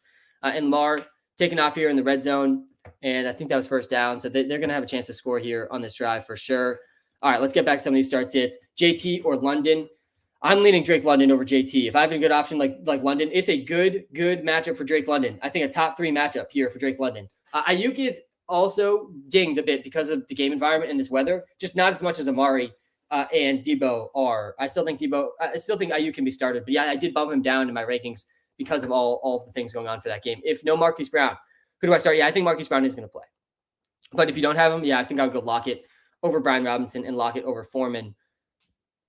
Yeah, and I would start Marquise Brown over all those guys if Marquise Brown plays. And I do think Marquise Brown's going to play. He was questionable with an illness and Lamar gets the first down. They're about to score. They're knocking on the doorstep. Foreman or JT? I mean, gosh. I mean, this is some tough decisions for Jonathan Taylor people this week, and I have JT one spot behind Deontay Foreman. It's a risky play. I think JT and Zach Moss both pretty risky plays. We talking PPR. We're always talking PPR.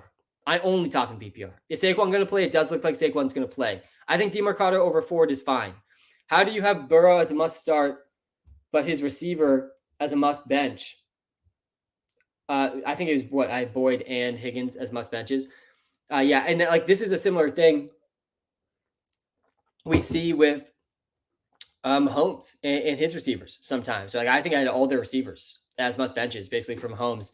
And yeah, I don't trust T. Higgins coming back. It's a weird thing where I'm going to be probably wrong about at least one of those receivers, right? T. Higgins or Tyler Boyd. But I don't feel great starting T. Higgins coming off the injuries. And I don't feel great starting Tyler Boyd with T. Higgins coming back. I think Jamar Chase is definitely going to dominate the receiving game again for the Bengals. And yeah, Joe Burrow still needs to be started. You don't need to guess which receivers are going to do well when you're starting Joe Burrow. So they are really somewhat independent decisions. Like Joe Burrow can have a top 5 week, and Higgins and or Boyd can definitely still bust, especially with Jamar Chase there. So yeah, I think that's a little bit about that. Thanks in advance, Sam. Pick 3: Palmer, Kirk, Smith, Addison, Marquise Brown, Breece Hall. Devontae Smith definitely needs to be started here. Probably Breece Hall as well. And then yeah, I think let's pull these up. Addison versus Marquise Brown feels really, really close to me. And yeah, it's Marquise Brown. I'd go Marquise Brown, Devontae Smith, and Breece Hall. Let's actually see where Christian Kirk's ranking though. Actually, I have Christian Kirk 2 spots ahead of Marquise Brown. So yeah, it's Breece Hall, it's Christian Kirk, and it's Devontae Smith. I play Christian Kirk over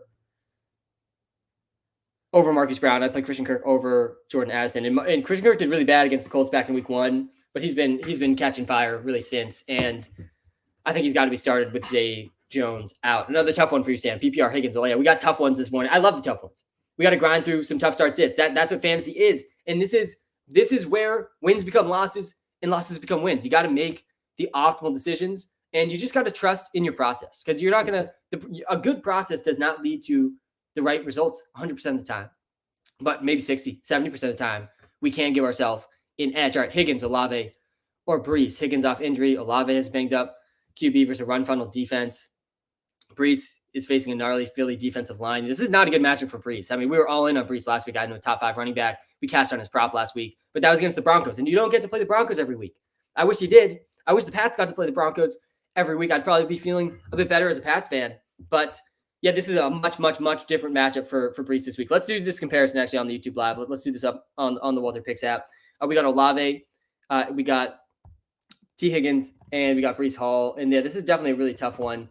And I'm mostly off of T. Higgins if I can be, but I have a feeling he's going to be the answer to this one, him or Breece. And yeah, Higgins is the higher projected player here. He's got the higher boom percentage too against the Seahawks. He's got the best matchup of the group. It's got to be T. Higgins in the spot. And honestly, looking at some of these numbers, maybe I'm a little too low on T. Higgins this week against the Seahawks, depending on like how much is he really going to play. Let's read the latest report on the T. Higgins rib injury. Higgins missed week 5 with the rib issue, and the Bengals get their bye in week 7. But sounds like they're going to let him play this week. He was a full participant in practice. Yeah, he's still a solid wide receiver too. I go T. Higgins here, yeah, over Breece Hall, over Olave. I'm definitely playing Higgins over Olave as well. The Texans' defense has been good, guys, against receivers. They're allowing the 3rd fewest points per game to receivers this season. That's the Houston Texans. That's not great news for Chris Olave. And yeah, the Eagles are the best defense so far against running backs when it comes to fantasy. So yeah, go T. Higgins here over Breece, over Olave. And yeah, this definitely was a tough one. James Cook, T. Higgins, or Jordan Addison, pick 2 full PPR. It's the first 2. I think it's James Cook and T. Higgins over Addison. Let me see again where I got Higgins ranked here, because I do think I'm going to move him up just a bit ahead of Addison, and I'm going to do that now. Again, the reason I'm moving Addison down a bit here in the ranks is the weather in this Vikings-Bears game. It is not good weather in this game. There's sustained winds around 25 miles an hour. And wind gusts over 30 miles an hour. Breece Hall or Amari Cooper? Yeah, I'm not starting Amari. Absolutely not. I'm starting Breece Hall over him. Morning, Sam. Hope everything is well. I hope everything is well with you. Also, Enrique, pick 2, Barkley, Madison, and Hubbard. Pick 1, Devontae Smith, Metcalf, and Garrett Wilson. Let's start with the first question here, one at a time here, Enrique. Saquon Barkley, Alexander Madison, Chuba Hubbard. Yeah, so I'm going Barkley and Hubbard over Madison. I'm okay starting Saquon over Madison. It doesn't feel super safe, but I don't think Madison's that safe either. I got to put Saquon here in the rankings because it does seem like he's going to play.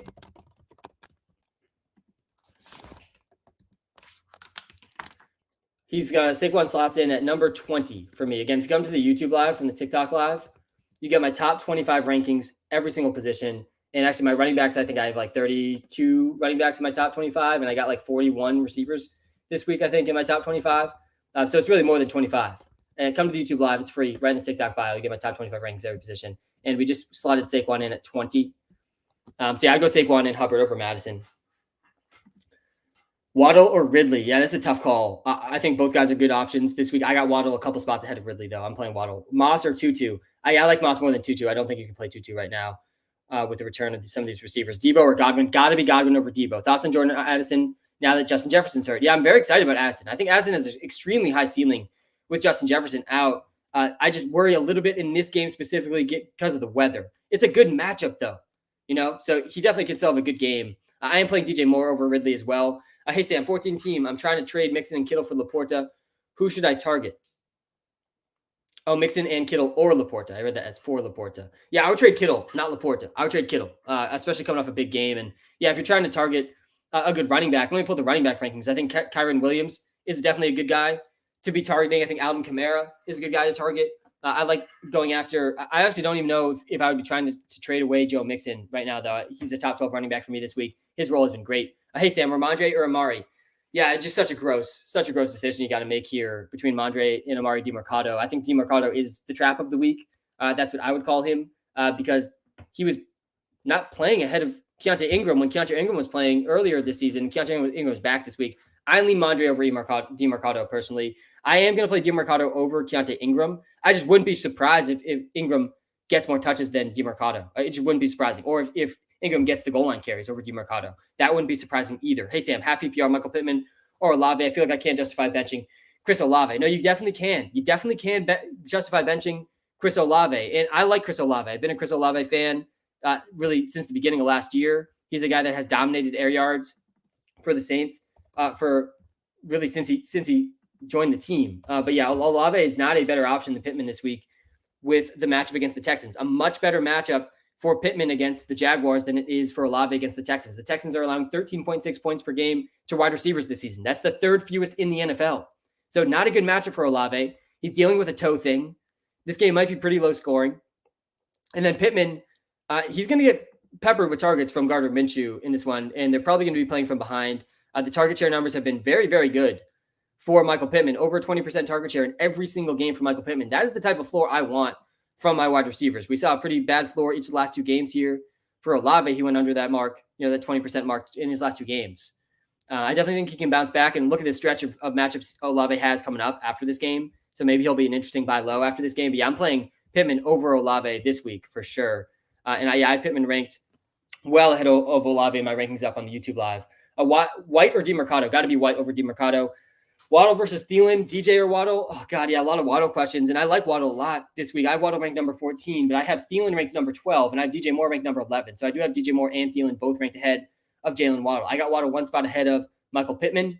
Yeah, I got Waddle over a lot of players, but not over DJ Moore and not over Adam Thielen. Thielen, guys, is just on too good of a roll right now to be benching him. Is T. Higgins going to be in a snap count? Certainly possible for T. Higgins, especially if that game doesn't end up being close. I do think it probably will be a close game for the Bengals and the Seahawks. The Bengals are only 3-point favorites at home. So T. Higgins is probably one of the least must benches of all the must benches on this list this week. The more I think about it on the TikTok live, I think T. Higgins is an okay wide receiver too this week. I'm always a little antsy starting guys coming off of injuries because, yeah, he might be on a little bit of a snap count. T. Higgins versus Chuba Hubbard is definitely a close one. I have T. Higgins ranked.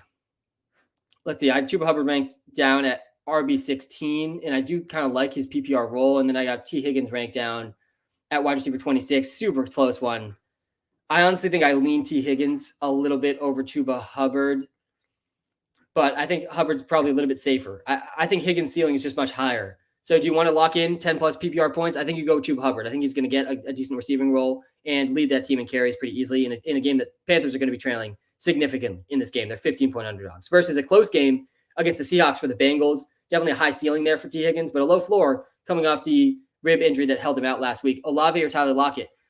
Yeah, I lean Lockett, I think, over Olave this week. I don't like Olave this week against the Texans. Christian Kirk or Jalen Waddle? I got Waddle ahead of Christian Kirk. Yo, Sam, hope all is well. Hope all is well with you too, Charlie. Hope all is well with everybody listening right now. Seriously, thank you so much to everybody that's tuned in. I look forward to these lives all week. I am truly blessed to say that this is part of my job in my life right now, is to do these live streams, to help you guys out with your start sits. There's nothing I enjoy more. So seriously, thank you to everyone that's tuned in. I appreciate all of you.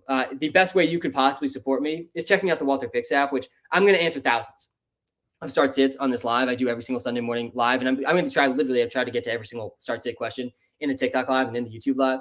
But realistically, I'm not going to be able to get to all of them. But that's why over the last 3 years, I've helped build the WalterPicks app, which can get to all of them. All of the start sits questions in this live stream, the WalterPicks app can get to. It's going to show you range of outcomes for your start sit decisions, custom to your league settings. All right, Ridley or Myers?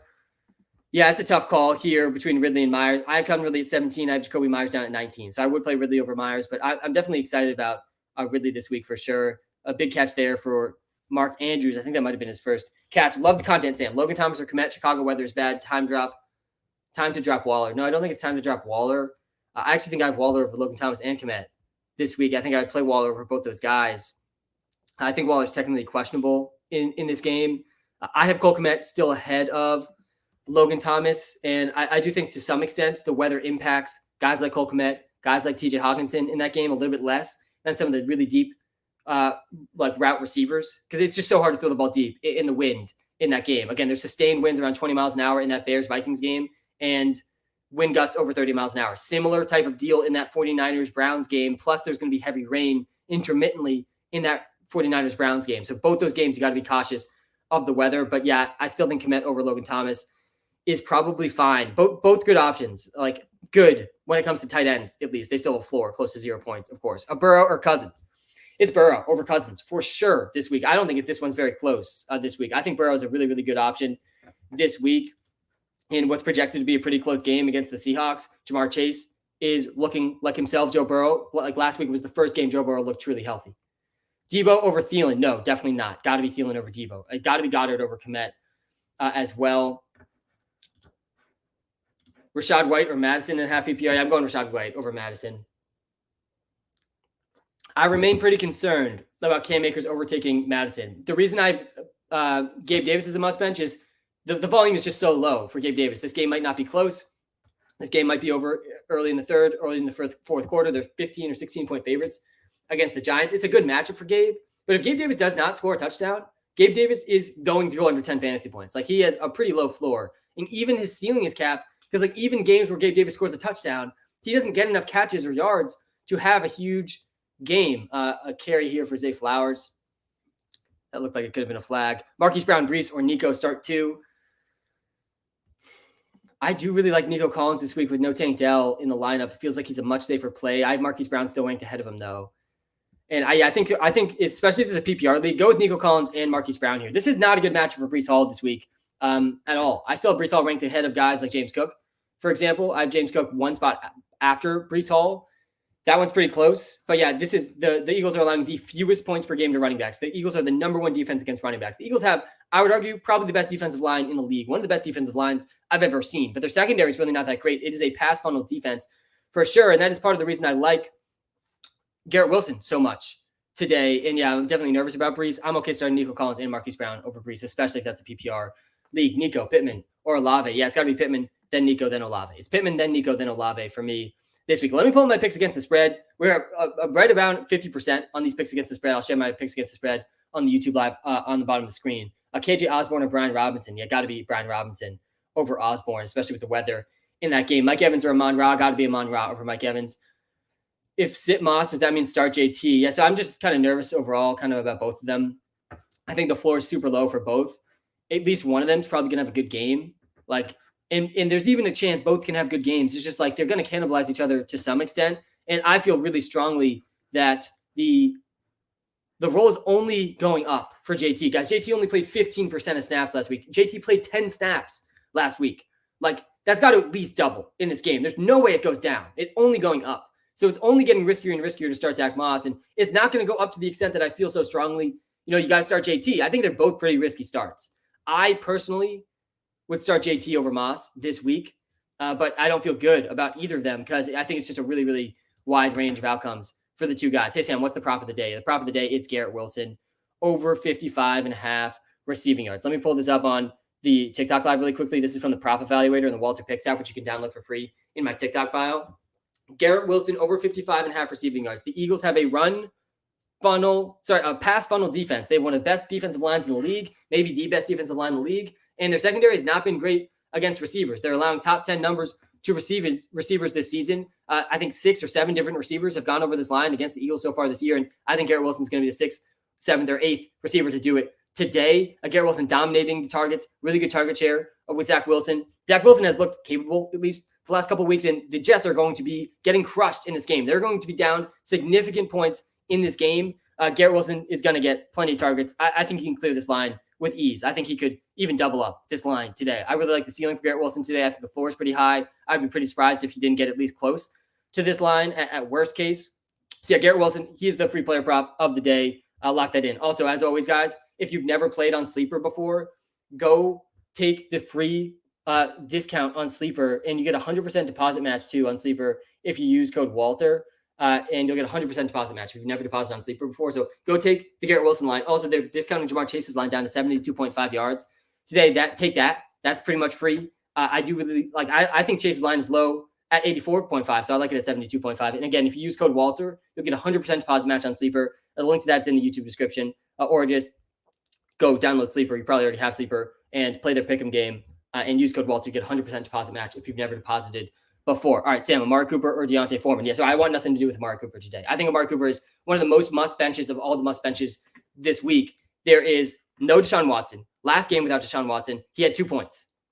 Different quarterback now. They're going with PJ Walker. I think PJ Walker has a little bit more of a chance throwing the ball. But then you add in the matchup here against the 49ers. That's not great. And you add in the weather on top of that, 25-mile-an-hour sustained winds, wind gusts over 30 miles an hour, and downpouring rain at times during this game.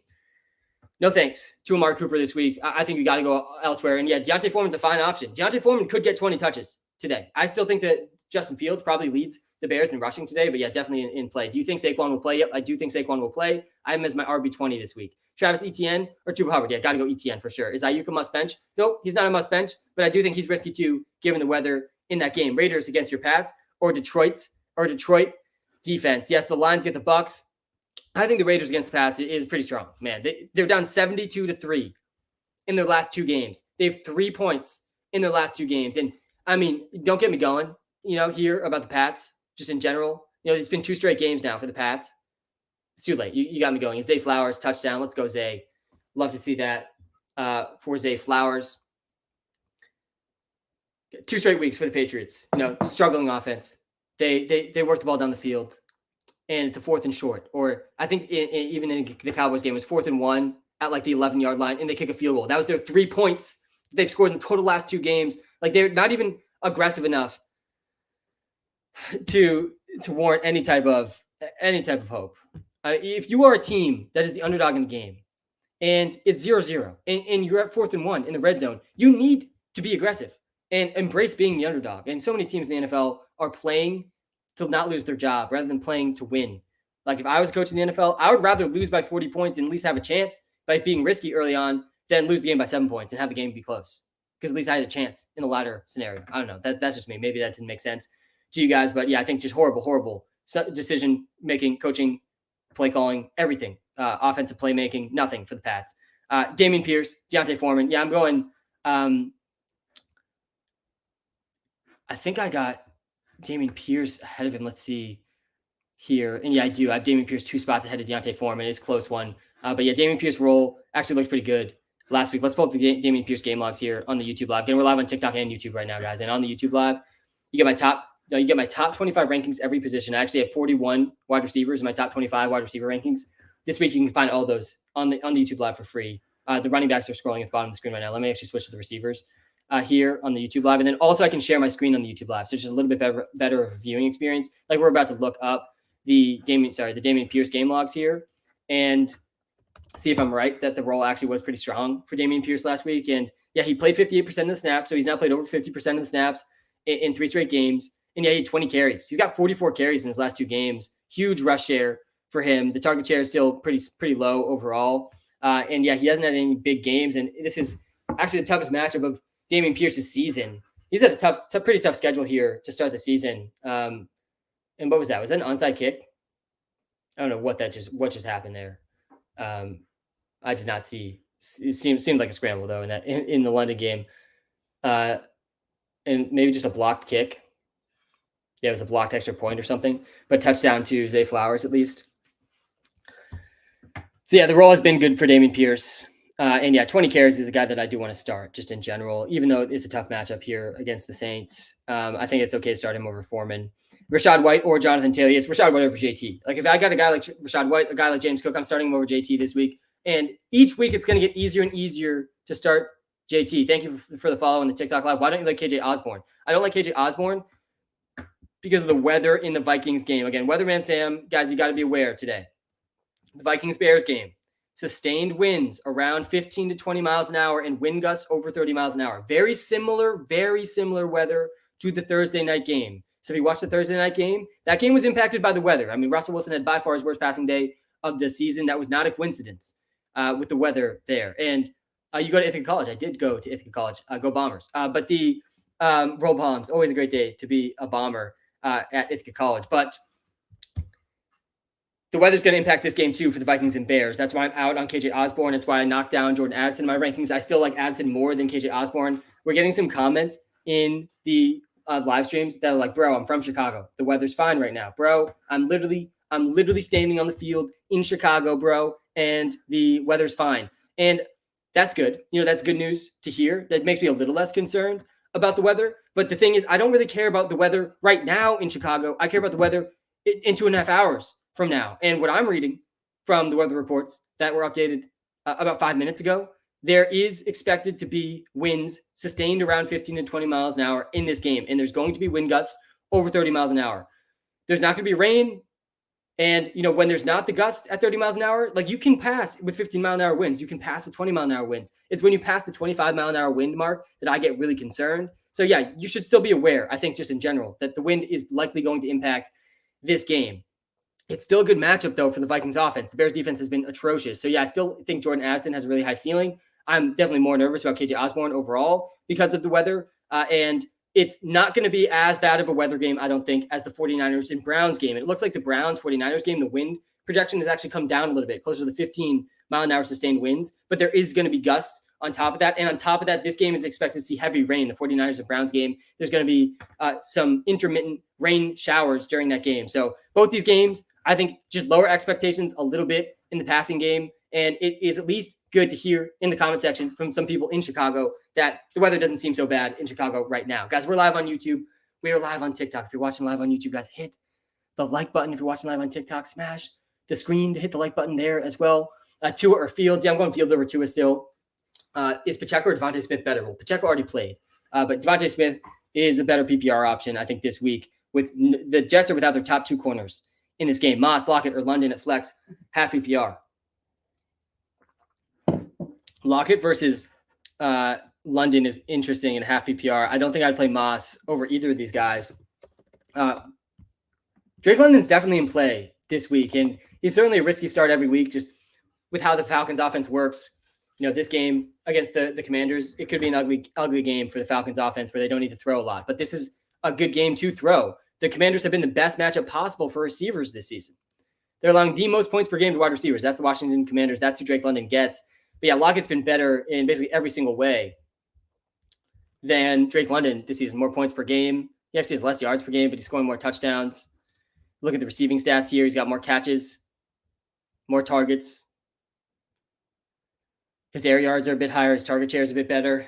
I still think I lean Lockett over London, but yeah, it's close. I mean, it's a better matchup for London. I think the game environment, though, for Lockett's better. I'd go Lockett over London personally, but London absolutely is in play given the matchup. Flex, Zach Moss or Zach Ertz, PPR. Yes, I'm never starting 2 tight ends. MJ, I'm starting Zach Moss over Zach Ertz. Brian Robinson Let's get to these people in the TikTok live who are giving some gifts. Brian Robinson or Michael Thomas or Debo for flex. Yeah, so you can't start Debo. I don't think you can start Debo again this week. I'm sure I'll eat my words on this eventually, and I'm not going to tell you to bench Debo every single week for the rest of the season. I have told you the last 2 weeks to bench Debo, and that's been accurate the last 2 weeks. And then you add in the weather and the rain in this game and the matchup in this game. I don't love Debo this week, and I think B-Rob's probably the start here over Michael Thomas as well. The Texans have been they've been the third best defense against receivers this season. Wilson or Waddle. Yeah, I got Garrett Wilson over Waddle this week. Garrett Wilson's actually the free player prop of the day, over 55.5 receiving yards for Garrett Wilson. I like him a lot today against the Eagles. The Jets are going to get crushed. The Jets don't have their top 2 corners. They're going to have to throw in this game. The Eagles are the number 1 run defense in the league so far this season. They've, in my opinion, the best defensive line in the league. For all the plays where Zach Wilson, oh yikes, that looked like a rough hit on Chig there. For all the reasons that, for all the plays where Zach Wilson, has just a few seconds of protection, which I don't know how many plays it's going to be against the Eagles defensive line today, but you got to think Garrett Wilson leads this team in targets. I think he leads the team in receiving yards. I think Garrett Wilson could get close to 100 yards today against the Eagles pass funnel defense. So yeah, I like Garrett Wilson a lot. I'm playing Garrett Wilson over Brees for sure. Brees has a bad matchup against the Eagles. This is a pass funnel defense. I still like Brees. He's still top 15 running back for me this week, but I don't love him more than Garrett Wilson. I'm going Ridley over Ayuk. I think Ayuk can still be started more so than Debo, but yeah, you still got to factor in, I think, the weather a little bit there. But yeah, I personally like guys like Calvin Ridley, guys like Jalen Waddle more than Ayuk this week. Osborne, Garrett Wilson, but I like Ayuk more than Debo. Osborne, Garrett Wilson, Brees Hall, Cooper, pick 2, please. Yeah, so we're benching Amari Cooper and we're benching KJ Osborne this week. So Amari Cooper needs to be benched because the Browns don't have Deshaun Watson. They're playing PJ Walker, and that game is going to have significant wind and significant rain at points in the game as well. And it's really not a great matchup for Amari Cooper to begin with. So bench Amari Cooper, KJ Osborne. His role should grow with Justin Jefferson now, and it's a good matchup against the Bears, but also a little bit concerning weather in that game too. So I'm okay benching him there as well. Hey, Sam, what's up? Pick 2 running backs, 2 wide receivers, and a flex. Walker, Montgomery, and Brees, Tyreek Hill, Ridley, Metcalf, PPR. Love the streams. Thanks, Michael. And yeah, one of the rules on the stream, we establish rules as the season goes on, and there's only a few of them really so far this year. And one of them, I actually don't know if this has been established, Michael. So we'll establish it now. No Tyreek Hill start take questions. We're not allowed to do it. No, you're not allowed to add Tyreek Hill to your start take question. We're starting Tyreek Hill automatically, no matter the matchup, no matter the situation, no matter who's on the other side of the start sit. Pretty much, he's my number 3 receiver this week. And yeah, no Cooper Kupp start sits, no Jamar Chase start sits, no Tyreek Hill start sits. These guys are locked in automatically to start sit lineup. Start Tyreek Hill. Okay. Kenneth Walker and Montgomery. I like Monty more than Brees this week. Brees versus Kenneth, I think, is pretty close. I think I lean Kenneth over Brees too, just because of the matchups. And then for the receivers here, Ridley and Metcalf, PPR, definitely good options as well. I think I lean towards Metcalf. No, I have Ridley at 17, Metcalf at 22. So yeah, I think I would go Tyreek, Ridley, Montgomery, and then Walker versus Metcalf is pretty close. Let's do this comparison actually. Walker versus Metcalf. And see at least who has the better matchup here. But I think I would start both these guys over Brees Hall this week. I hope you guys took the Brees Hall rushing prop last week, by the way. That was just free cash. 16th against receivers, 19th against running backs. They've actually been worse against running backs, but still allowing more total points to receivers. Yeah, it's DK. It's DK over Kenneth in a PPR league. I think you got to lean the guy that catches more passes in PPR just in general. Rashad or Hubbard. Yeah, I think I do have Hubbard maybe 1 spot ahead of Rashad. Yeah, I do. I got Hubbard 1 spot ahead of Rashad. It's a close call. Why Cousins a must bench? It's just the weather in that game. No Justin Jefferson plus a windy game. No thanks. And that's the same reason about KJ Osborne. Ayuk or Drake London. Yeah, I still think I lean. Oh God, I still think I lean Ayuk, but I feel not great about it. It's a much better game matchup for London than it is Ayuk. Ayuk's been so much better than London this season. But yeah, the matchup's not great for Ayuk of the Bazooka, and the game environment's not great with the wind either. Yeah, this one's super close from Walter too. And Ayuk's projected 11.5 PPR points and London's projected 11. Again, if you're on the TikTok live, guys, come to the YouTube live. Links are in the TikTok bio. Better viewing experience for sure. JT over 9.5 receiving. I don't hate that. I don't love that one either. But I do like the props where, he can beat that in a single catch for sure. Does the weather in Chicago scare you off Fields' passing line? This is not betting advice, Elliot. Not betting advice, of course. Not financial advice. Yeah, it scares me off a little bit. I'd say it does scare me off at least a little bit. I'm always a little bit concerned about wind over 25 miles an hour. And I am not the person that you typically go to, to hear panic about the weather. I actually very rarely panic about weather. Really, the only weather that I panic about is wind. That's it. Wind over 25 miles an hour, you'll get me panicking a little bit. And yeah, a little bit more concerned about the passing prop lines and going over those. A little bit more concerned just about the passing attacks in general. I don't really care about the cold. I don't care about the snow. I don't even care that much about the rain. Like, there's really not that much evidence that these teams can't pass through all those conditions. But there is a decent body of evidence that it is harder to throw the ball in wind over 25 miles an hour, and intuitively, that makes a lot of sense. Olave, Terry, Chuba Hubbard. This is the first Terry McLaurin Scary Terry question I feel like I've gotten today. It feels like a lot of people are off of Terry. And guys, the Commanders' passing attack, I mean, it has been absolutely brutal for fantasy. Absolutely terrible. It couldn't really be worse. They have such a flat target share where I think there's like 6 different players over like a 10% target share on the Commanders. I mean, you're getting guys like Curtis Samuel, guys like Logan Thomas, really mixing in, even guys like De'Ami Brown mixing in like just too much for fantasy purposes to be able to trust Scary Terry, to be able to trust Jahan Dotson at all. And Terry, wow, still does project the best here. And the Falcons secondary has been pretty good. I honestly think I lean Chuba Hubbard here over Olave and over Terry McLaurin in a better matchup than both those guys have. The Falcons have been the 6th best defense against receivers this season. The Texans have been the 3rd best defense against receivers this season. And the Dolphins have been 20th against running backs. The Panthers are going to get crushed in this game. I see a lot of catches coming for Chuba Hubbard in this one.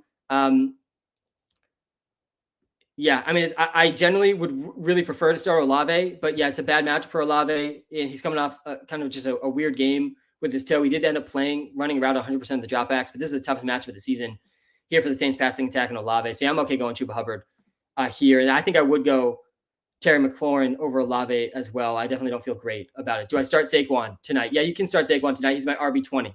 I do think Saquon's going to play. I'm leaning towards Saquon playing. Why say DeMarcado? Yeah, DeMarcado for me, he's the trap of the week. I thought Jaleel McLaughlin was the trap of the week last week, though.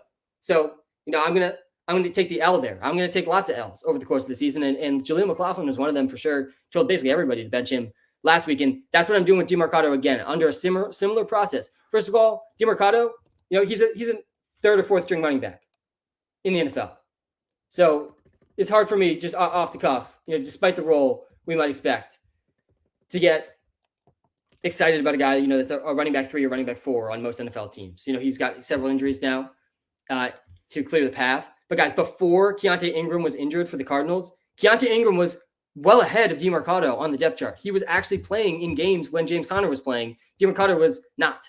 And now Keontae Ingram is back. And Keontae Ingram is coming back from an injury. I do think DeMarcado is the better start than Keontae Ingram. And I think DeMarcado can catch more passes than Ingram.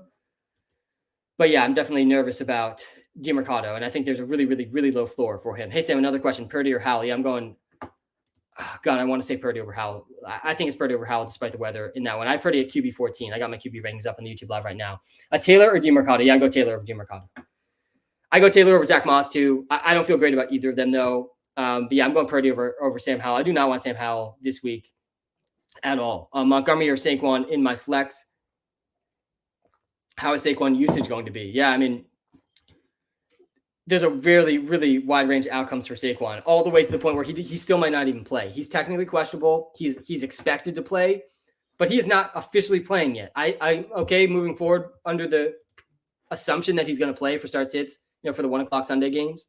But yeah, I'm playing Montgomery over him very, very easily. It's a tough matchup for Montgomery, which is why he ranks as RB9 for me this week, not in the top 5 like he was, last week in a really good matchup. I think Monty was actually RB2 for me last week in my rankings, but he's down at 9 against a good Bucs run defense, but he's still going to get 20 plus touches. So he definitely still has to rank top 10. And you can't say the same thing about Saquon at all right now. And man, a big miss there to Nelson Aguilar from Lamar. 15-3 right now in this game. Ravens are crushing. All right, let's get to some more of these starts. Why bench Debo and Moss? Yeah, so Moss, like Jonathan Taylor played 10 snaps last week. He's going to play at least double that this week. And so just the role's going down for Moss. And I just don't like playing guys that, they're definitely going to get less snaps and touches than last week. Gabe Davis against the Giants. Yeah, so it's a good matchup for Gabe Davis against the Giants, but I'll pull up the game logs here again on the YouTube live and we can look at them. But Gabe Davis is I think quietly a really low floor option in fantasy. And I don't even feel great about the ceiling for Gabe Davis. Like the ceiling is there from a touchdown perspective, right? We know Gabe Davis is going to be an elite touchdown scorer. He's had 4 straight games with a touchdown. That's definitely not the knock on Gabe Davis, his touchdown scoring ability. The problem is all of his fantasy points are coming from touchdowns, and the volume is really low. And volume predicts touchdowns better than touchdowns predict touchdowns. This is one of the weirder things to wrap your head around, because I've spent years of my life trying to build predictive models about the NFL. And targets, air yards, they predict touchdowns better than actually scoring touchdowns in previous weeks. It makes sense. The more you're targeted, the more likely you're able to score touchdowns. And there's just not that many targets going to Gabe Davis right now. He has only 2 games with at least a 20% target share. He's been under a 13% target share in 3 of his 4 games. He has a game with only 1 catch. Like there's a realistic outcome for Gabe Davis every week right now, where he gets 1 or 2 catches for like 20 yards, no touchdowns, and yeah, you get 2 or 3 points. And like I say the ceiling's not that high, because how high can your ceiling be if you're not going to have games with more than 6, 7, 8 targets? So yeah, I don't feel great about the floor for Gabe. I still think he's an okay start. Like I'm not saying he's a must bench in all situations. But yeah, he's definitely a low floor, low ceiling option in my opinion. And that game also just might not be close. Big blowout potential in that Giants and Bills game, big blowout potential in the Dolphins Panthers game as well. Hey Sam, another question from my other league. Olave or Robinson in half PPR? Yeah, I'm going Brian Robinson over Olave. I have Higgins and Chuba. Why Chuba Hubbard over T Higgins? Yeah, so I just think he's a safer play. It's a better matchup for Chuba Hubbard than it is T Higgins. We'll do this comparison again. I think I had that up just earlier. And I actually think Walter sided with T Higgins just barely. And I would agree that T Higgins does have a higher ceiling by like a lot than Chuba Hubbard. So yeah, actually, I think Higgins over Chuba is fine. After looking at this, I'm okay going with T Higgins over Chuba Hubbard. I actually don't think I should have T Higgins on the must bench list on the TikTok live, which I do right now. It sounds like Higgins is going to play. The reason he was on my must bench list is I'm always just a little scared to start guys coming off of injuries. And I think the Titans might have fumbled that. That was a really bad. Only 1 second left. Yikes, that's going to be a free 3 points for the Ravens. That was really, really bad there for the Titans. Just fumbled with 1 second left in the second quarter inside the 10-yard line. I think the Ravens will kick a field goal now. But yeah, I'm always just a little scared to start guys coming off injuries. That's T Higgins' case today. Like, will T Higgins see his full role? There's definitely a chance, but there's also a chance he doesn't. There's also a chance he's a decoy like we saw with Deebo Samuel a couple of weeks ago. So I think Chuba Hubbard's a little safer for that reason. I'd still play T Higgins over Chuba Hubbard, though, because I think the ceiling's higher for T Higgins. Burrow or Stroud? Yeah, that's one of the good questions of the week. I think it's a really, really tough call, and I like both them a lot, and I'm going Joe Burrow over CJ Stroud. I saw enough from Burrow last week. Good matchup for Burrow last week. Let me pull up the game log here actually for Joe Burrow. I talked through this on the YouTube live. Again, we're live on TikTok and YouTube. Come to YouTube live if you're watching live on TikTok. I'm telling you guys, I'm not trying to do anything other than give you guys the best live stream viewing experience, and that is on YouTube. And you can go right from the TikTok bio, and I can share my screen and pull your comments up on the screen and share my top 25 rankings scrolling at the bottom of the screen on the YouTube live because it's on my computer. So come to the YouTube live, get a lot of your starts these questions answered just by coming right in the TikTok bio. All right, let's look at the Joe Burrow game log, because last week, guys, gave me a lot of confidence in Joe Burrow. And yeah, it was a better matchup for sure last week. He played the Cardinals. That's a great spot for him. Matt Stafford gets the Cardinals today. Definitely big on Cooper Kupp and Puka Nacua and Stafford this week. But yeah, Joe Burrow finally looked healthy. He threw the ball 46 times. He completed 36 of those, 317 yards, 3 passing TDs. And he even looked healthy on some of those runs too. He ran 4 times for 7 yards last week. Supposed to be a close game. They're 3-point favorites against the Seahawks at home. I do like Joe Burrow a decent amount this week. I think he can be started over CJ Stroud. Hey, Sam, why do you rank CJ Stroud over Tua this week? And yeah, big reason why I'm doing that is the blowout potential in this game for the Dolphins. The Panthers defense has been so bad against the run that they just might not need to throw as much as they usually do this week, the Dolphins. Tua, the Saints have actually been a better defense against quarterbacks than the Panthers have been, but the Texans Saints game is just so much more likely to stay close than this Dolphins Panthers game. The Dolphins have been the Panthers have been so bad against the run that this could be a super run heavy game script for the Dolphins. That's why I have Stroud over Tua. Tua's been the better quarterback this season. I would not knock you for starting Tua over Stroud. I do think it's relatively close. I have them pretty close here in my rankings just by 2 spots. But yeah, I think the upside's much higher for Stroud. I think the floor is even higher for Stroud too, because there's a floor outcome here for Tua in this game where they just don't need to throw the ball more than 20, 30 times, and the game's over in the third quarter, and Tua's sitting in the fourth quarter. Like, that is absolutely possible. They are 15.5-point favorites, I think, in this one. Let me pull my picks against the spread here. again on the YouTube live. Can you put up the wide receiver rankings? Yeah, I'll put the wide receiver rankings in just a couple minutes after I let these picks against the spread go. Why is Osborne on the bench? I'm nervous about the wind in that Vikings game. The matchup's good for Osborne. It's good that Justin Jefferson's out for Osborne. I still think Jordan Addison's better than Osborne. I like Addison more than Osborne. But yeah, I'm really just nervous about the wind in that game. Sustained winds around 20 miles an hour, wind gusts over 30 miles an hour in that Vikings-Bears game. Start Burrow or Stafford? Yeah, so I got Burrow over Stafford. And it's a tough call, honestly, just looking at that last Burrow game. Like, I honestly kind of think I think I'm going to move Burrow down just a tiny bit here, actually, behind Stafford. I'm still going to have him ahead of Stroud. But it's a really good spot for Stafford. Really, the risk is similar for Stafford as it is to Tua, but just not as big of a risk here, a blow-up potential. That's the risk I'm talking about with Tua, is the blow-up potential, the potential that the Dolphins can just lean so heavily on the run this game that it's not going to be a great fantasy day for Tua and maybe some of the pass catchers, because the Panthers are the second worst team against the run, and they're 15.5-point underdogs in this game. But let me pull up the wide receiver rankings. I think someone asked for those. But the Rams could destroy the Cardinals too, but that game is projected to be much, much closer. And the Cardinals have been much worse against the pass. Yeah, the Rams are 7-point favorites in that game.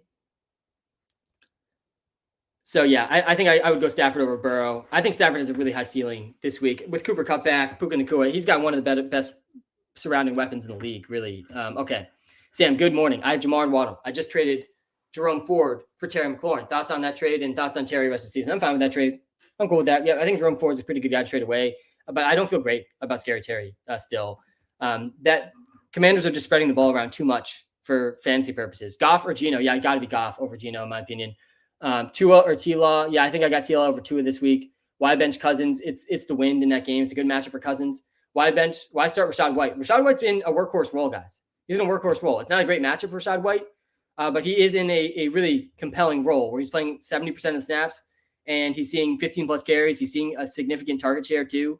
And so I have him at RB17. I'm playing Chuba Hubbard over him, James Cook over him, Breece Hall, Kenneth Walker, Joe Mixon, DeAndre Swift, Josh Jacobs, and all the above over him. But I'm playing Rachaad White over Brian Robinson. I would have told you to play Rachaad White over Derrick Henry. I'm playing Rachaad White over Saquon Barkley, Rachaad White over Alexander Madison, over Damian Pierce, Ramondre Stevenson, Deontay Foreman. I'm playing Rachaad White over Jonathan Taylor.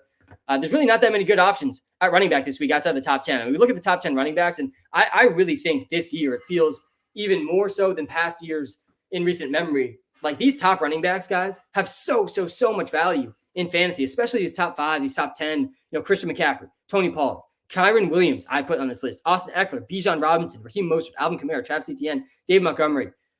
These guys have extreme value in fantasy. And if you have one of them, I would hold on tight. And if you're looking for, upgrades on your team, I'd look to trade for some of those guys. Do I keep Ertz or pick up Logan in the long run? Yeah, Logan Thomas is looking pretty good, guys. I mean, Zach Ertz, I think still technically leads all tight ends in target share. And I do have Zach Ertz a couple spots ahead of Logan Thomas in my rankings this week. But I probably would prefer Logan Thomas rest of season. Breece Hall or Mike Evans, yeah, that's a close one. I think I lean Mike Evans over Breece, given the matchups. Breece Hall is the toughest possible matchup for running backs this week. Toughest possible. The Eagles have allowed the fewest points to running backs this season. Why bench Gabe Davis? Because he could easily have 1 or 2 catches and no touchdowns. Why is Kirk a must bench? Because of JJ? Yeah, that's part of it, for sure. There's no way Kirk Cousins can be as good without Justin Jefferson. There's no way. And then on top of that, he's playing in a game today that has 20-mile-an-hour sustained winds, 15-mile-an-hour sustained winds, and wind gusts over 25, 30 miles an hour. That's definitely a tad concerning. Let me refresh the news feed here. Let's also refresh the weather report. Chase Claypool will not make his Dolphins debut today versus the Panthers. He's going to be inactive.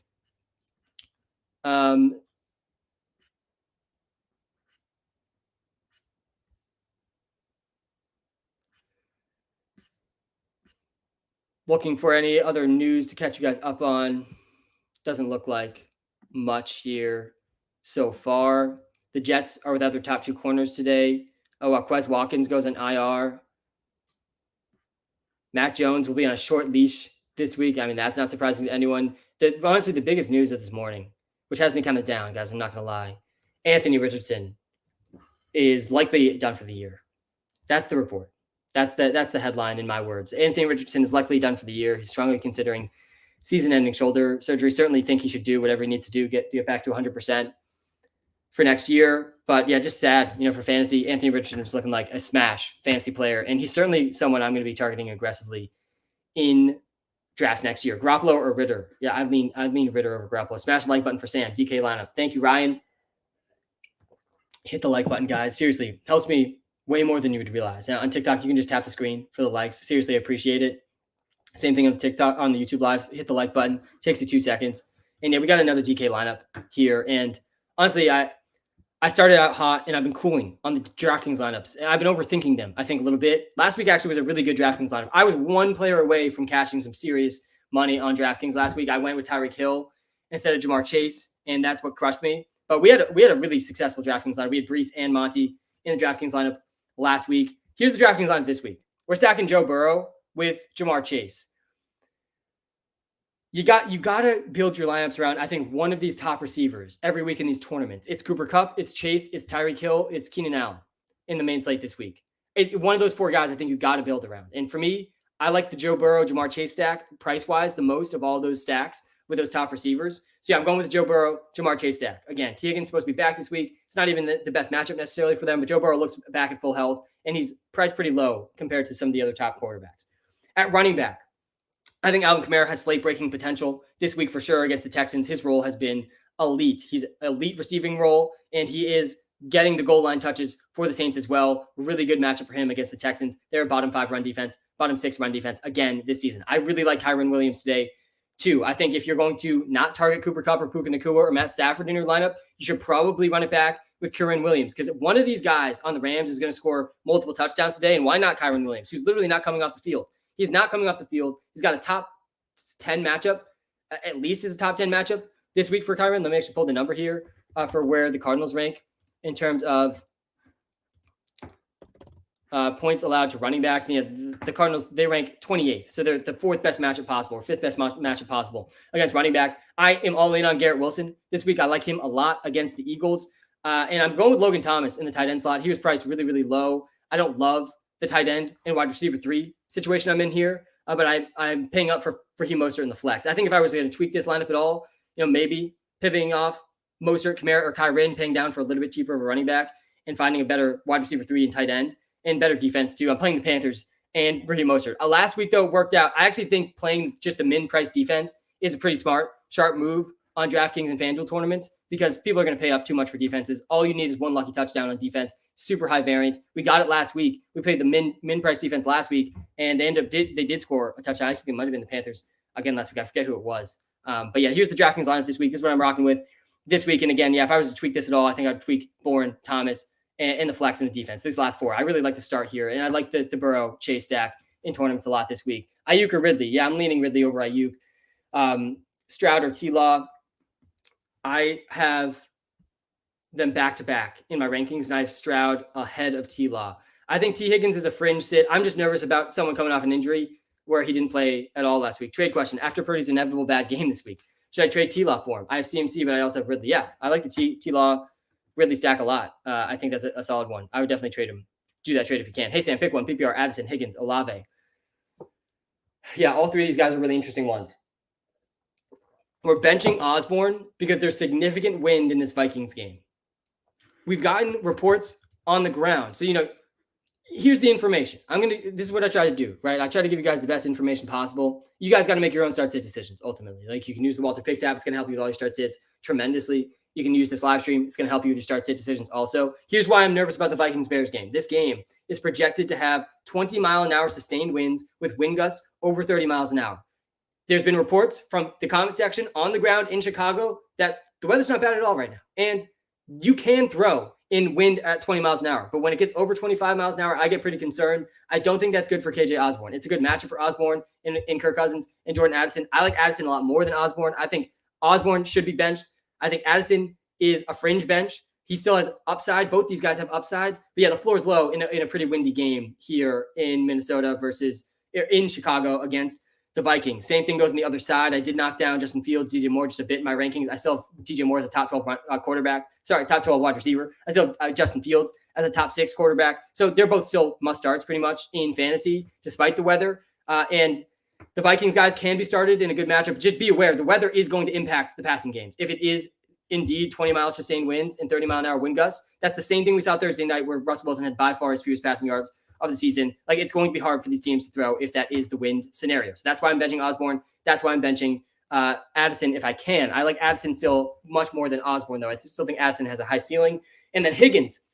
I'm nervous about T. Higgins just because he's coming off the rib injury. And I'm nervous about a situation like we saw with Deebo Samuel 2 weeks ago, where he's out there, but he's really just more of a decoy, trying to take away the attention off Jamar Chase and Tyler Boyd, and he's really not himself still. That's definitely possible for T. Higgins.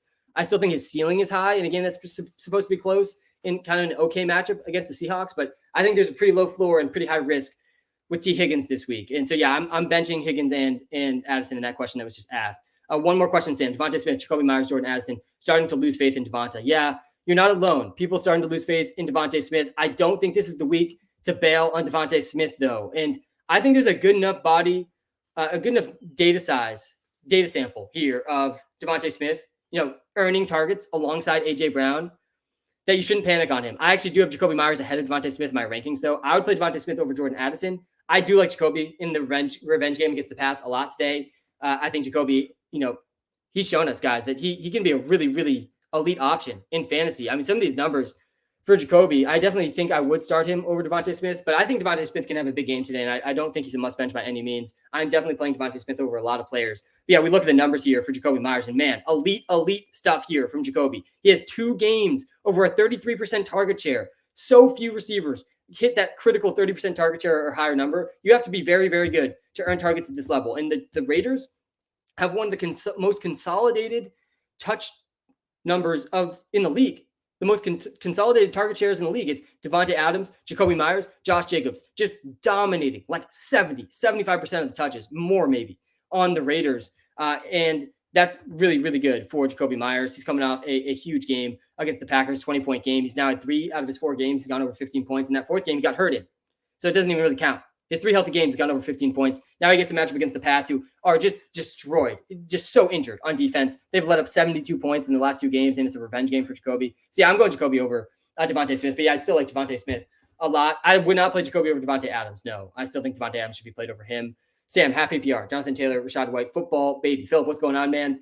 Great to see you in the YouTube live again. Appreciate all the OGs, all the new people in here. And yeah, I personally would go Rachaad White over JT this week. I think next week probably we'll start to get to the point where JT is no longer benchable. It's just tough to know. He only played 10 snaps last week. Even if he doubles that, he's still kind of a risky start. I still like JT more than Zach Moss. I don't like starting Zach Moss because you just know Zach Moss's role is going down. There's no way it goes up.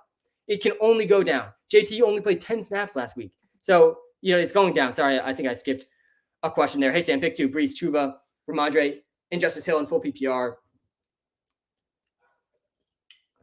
Yeah, let me pull the running back rankings here, which will help with this one. I think I do have Brees and Chuba Hubbard and Justice Hill. So we shouldn't get any Ravens questions. No Justice Hill questions. No Gus Edwards questions. No Lamar, Mark Andrews, Zay Flowers, Odell, Bateman. No Derrick Henry. No DeAndre Hopkins, Tannehill, Chig questions. None of that. We're on London time this morning. This game's at halftime, guys. If Justice Hill's in your starting lineup, he's locked in. If he's not, he's locked out. We're on London time this morning, and this game's at halftime. It's 18-3. The Ravens are absolutely smacking the Titans right now. The Titans offense, guys, is really struggling, and this is looking like a bad game script again for Derrick Henry, a good game script for Tyjae Spears, who definitely plays a lot more in these game scripts. And yeah, first play of this half and first down, and guess who's out there, guys? It's Tyjae Spears. It's not Derrick Henry. Tyjae Spears has absolutely his league-winning upside if anything were to happen to Derrick Henry. Okay, yeah, so it's Chuba Hubbard's Brees here over Mondre and definitely over Justice Hill, who's already started playing. I'm loving the app, Sam. Keep it up. Thanks, man. Damian Pierce, Mike Thomas, Rachaad White, full PPR, choose 2. And guys, we're giving out constant. I'll go through the DraftKings line again in a second, seeing a comment about that in the TikTok live. Come to the YouTube live, by the way. If you're watching live on TikTok, I'm going to pull the DraftKings line on the screen on the YouTube live. Link is right in the TikTok bio for that in just a couple of minutes. Appreciate the shout out to the app, Alan. We're releasing constant updates to the WalterPicks app. That just massive improvements. And one of the recent improvements that I really like and we'll use in this comparison, Damian Pierce, Mike Thomas, Rachaad White, is the stats on the comparison screen. We got Damian Pierce, Rachaad White, and Michael Thomas. And when you compare these guys now in the WalterPicks app and you look at some of the stats from this season, you get their positional ranking for that stat. Super, super useful. Like Rachaad White, he ranks as RB27 in points per game this year, RB23 in total yards per game. So it could be due some good regression there. He's RB7. Rachaad White is the 7th best running back in snap percentage this season. I mean, he's seeing an elite role. I think the answer here is Rachaad White or Mike Thomas. I personally would lean Rachaad White, I think, over Mike. Thomas, I mean, none of these guys have good matchups this week. And I do think I have Rashad White over Damian Pierce. But yeah, I think I'd go Rashad White over Mike Thomas personally. I think you did say this is a PPR league. It's close, definitely close. I mean, Mike Thomas has been consistent. No big games, no terrible games for Mike Thomas. He's been between 9 and 12 and a half points in every single week. I mean, just super sturdy role for Mike Thomas. It feels like every single week, but not a good matchup for him. Not a good matchup for Rashad White either. But yeah, I think I'd lean Rashad White personally for the floor ceiling combo there. Ahmed or Moss. Yeah, I'd go Moss over Ahmed. I still don't like Ahmed this week, even though that game could be a blowout. That probably would be good for Ahmed and a good matchup against the Panthers. But I think you're doing too much wish casting to start Salvin Ahmed, who is definitely not locked into any type of role. All right, we're getting into the DraftKings lineup. We'll get to the free player prop right after this last start sit here. Puka Nacua, Deebo Samuel, Thielen, Zach Moss. Yeah, this is an easy one. Half PPR makes it a little tougher, but yeah, you got to go Puka Nacua and Thielen. You got to go Puka Nacua and Thielen over Deebo, over Zach Moss, over James Cook. I think James Cook is definitely in play here for sure. All right, let's get the free player prop up and then we'll talk through the DraftKings lineup. So the free player prop of the day, it is Garrett Wilson, guys, over 55.5 receiving yards. You can find this on basically all platforms. Garrett Wilson has hit this in 5 of his last 10 games. But so far this season, his last 4 games, he's got at least 48 yards in each of his last 4 games. He's dominating the target share for the Jets, and now he gets his best matchup, I would argue, of the season. If I pull this up on the YouTube live and pull up the game logs here for Garrett Wilson, I think I'll convince you just by pulling up these game logs here for Garrett Wilson about this one. This is a good opportunity for Garrett Wilson this week against the Eagles secondary that is so much worse than their defensive line. This is by far the best matchup for the Jets passing attack, by far the best matchup for Garrett Wilson this season. And we look at the numbers in these past games, and a ton of air yards his last 2 games. He's gotten over a 27% target share in every single game so far this season, averaging a 31% target share for Garrett Wilson. Garrett Wilson is, I think, one of the most slept on alpha receivers in the league right now. He would be in the top 10 wide receiver rankings probably everywhere if Aaron Rodgers was still healthy. Zach Wilson starting to show some life. We're 8-3 on the free player props this season. So yeah, lock in Garrett Wilson over 55.5 receiving yards. I do like that a lot this week. Best matchup of the season for Garrett Wilson. And I think he's a must start this week as well. All right, let's get back to some of these start sit questions. Let me pull up the DraftKings lineup too. I know some people were asking about that. I'm stacking Burrow and Chase in this one. I really like Kamara, Kyren, and Raheem Mostert this week too. I think all 3 of those are pretty chalky plays, but I like them.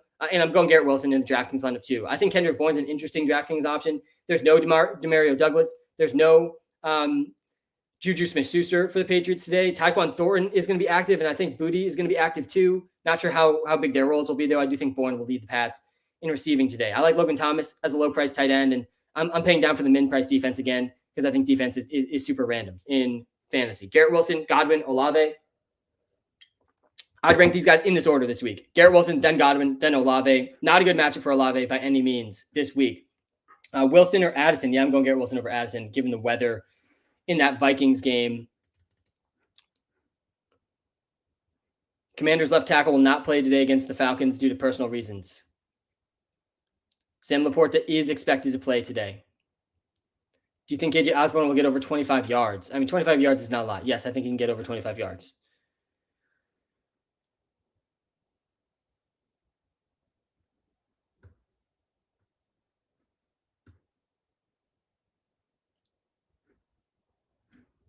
So it does look like Sam Laporta is going to play.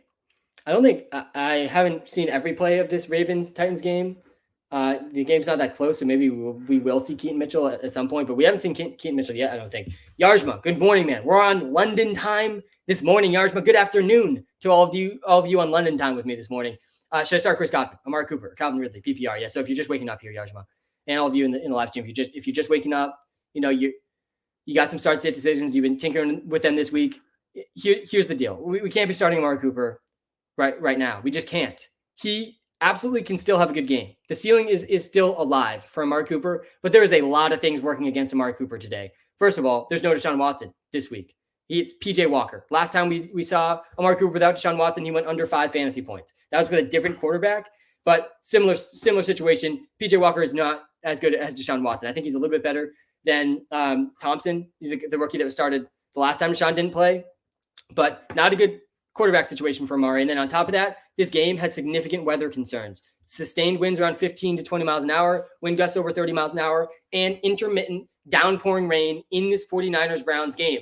Also not good for Amari Cooper on top of the 49ers defense just being good overall. So their secondary is not as good as their defensive line. But yeah, I'm pretty out on Amari Cooper. I definitely prefer Godwin and Ridley over him a decent amount. All right, let me pull up the wide receiver rankings here, though, because I think Godwin versus Ridley is actually pretty close. And this week, I got Calvin Ridley ahead of Chris Godwin.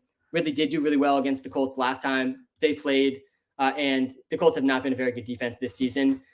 The Lions also, I think, secondary-wise, have struggled. Let's actually do this comparison, see what Walter says about Godwin versus Ridley. I personally would go Ridley over Godwin.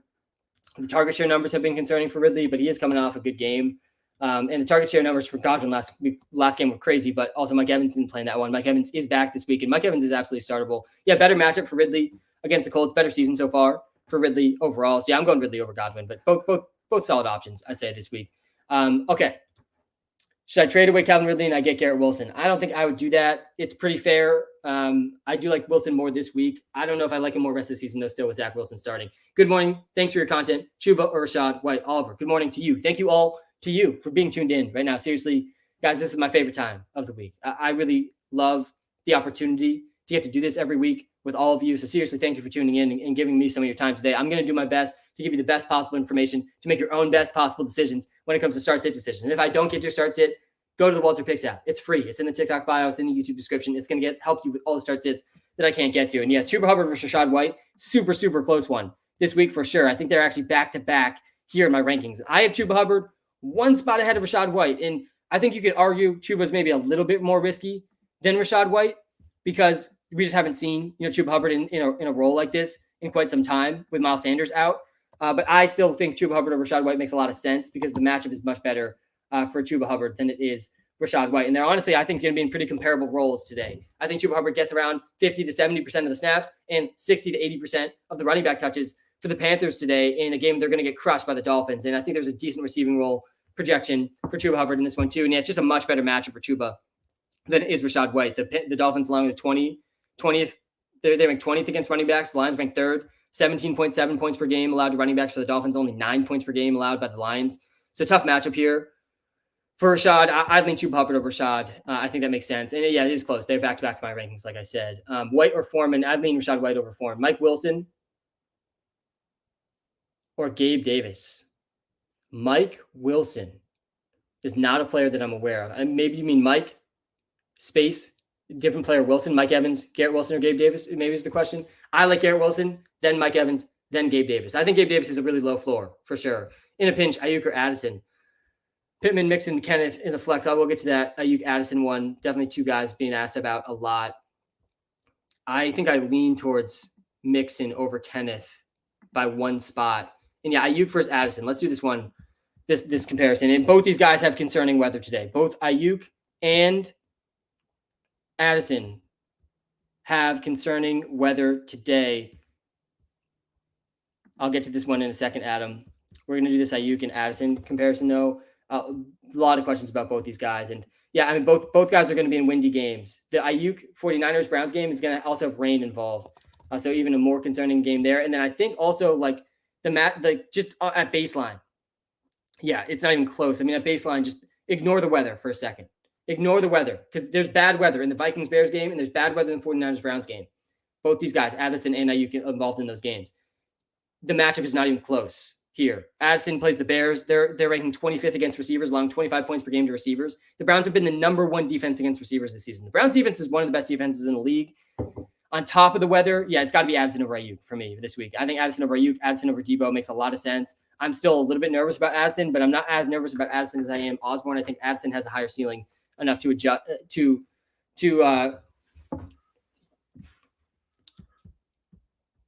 I'll get to this one in a second too. Sorry, let me get back to that question from Adam. Have Geno on roster behind Fields, trade DK for CD. Yeah, I would trade DK for CD. I think I still prefer DK. I still think I would prefer CD Lamb over DK Metcalf rest of season. Sam, I'm confused. Your list has St. Brown over Thielen. Walter App says Thielen over St. Brown. Who do I start? Yeah, so let's do the comparison here in the WalterPicks app. And I often disagree with the WalterPicks app. I have my own thoughts, my own nuanced opinions, and the WalterPicks app has its own projections from Walter, an AI model that's trained on all the historical game logs, advanced stats, and player prop lines. So much data that goes into the WalterPicks projections. I personally think Amon-Ra St. Brown versus Adam Thielen is close. I personally like the safety that I know with Amon-Ra St. Brown. And I like to me, Amon-Ra St. Brown is a much safer play than Thielen. And Walter actually agrees with this. Like, if we look at this, Amon-Ra St. Brown is an 18% bust percentage versus Adam Thielen's 28% bust percentage. Thielen has a higher ceiling than Amon-Ra. Wider range of outcomes here for Thielen. And then we look at the matchups. The matchup's better for Thielen, too. It's a higher ceiling play here for Thielen. But yeah, Amon-Ra St. Brown is just not a guy I like benching. And yeah, he's got over at least 14 points every game. I personally would go Amon-Ra over Thielen. I don't think Thielen over Amon-Ra is that crazy, though. And I understand why Walter's projecting this because, I mean, guys, look at the game logs for Thielen. Thielen's balling.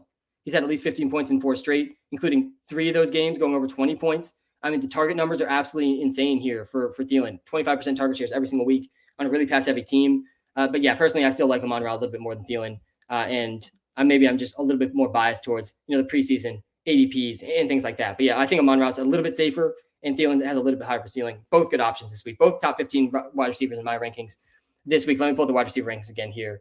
But yeah, it's a tough call. Personally, though, I'm going Amon-Ra over Thielen, and I'm picking against Walter in that one. Hey, Sam, need a flex.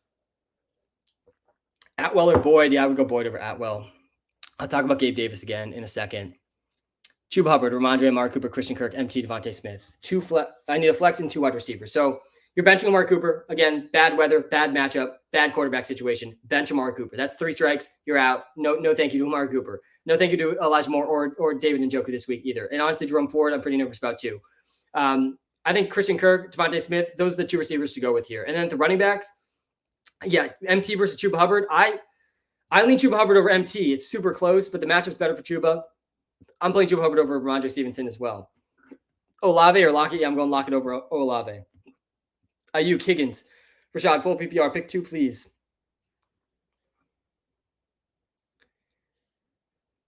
This is a really tough one.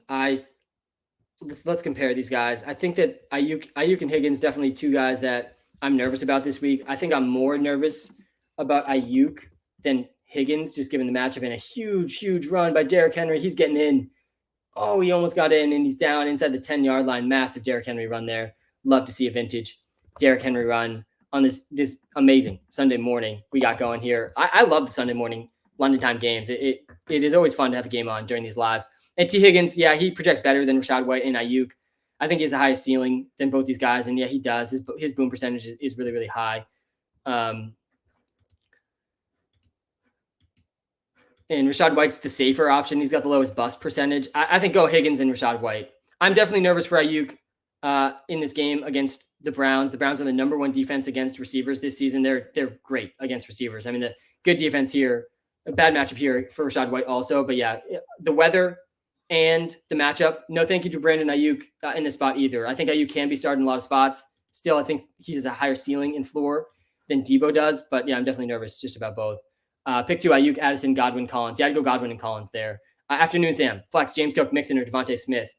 I think this one's Mixon. I like Devontae Smith this week. I like James Cook this week, but I don't like them either more than Joe Mixon.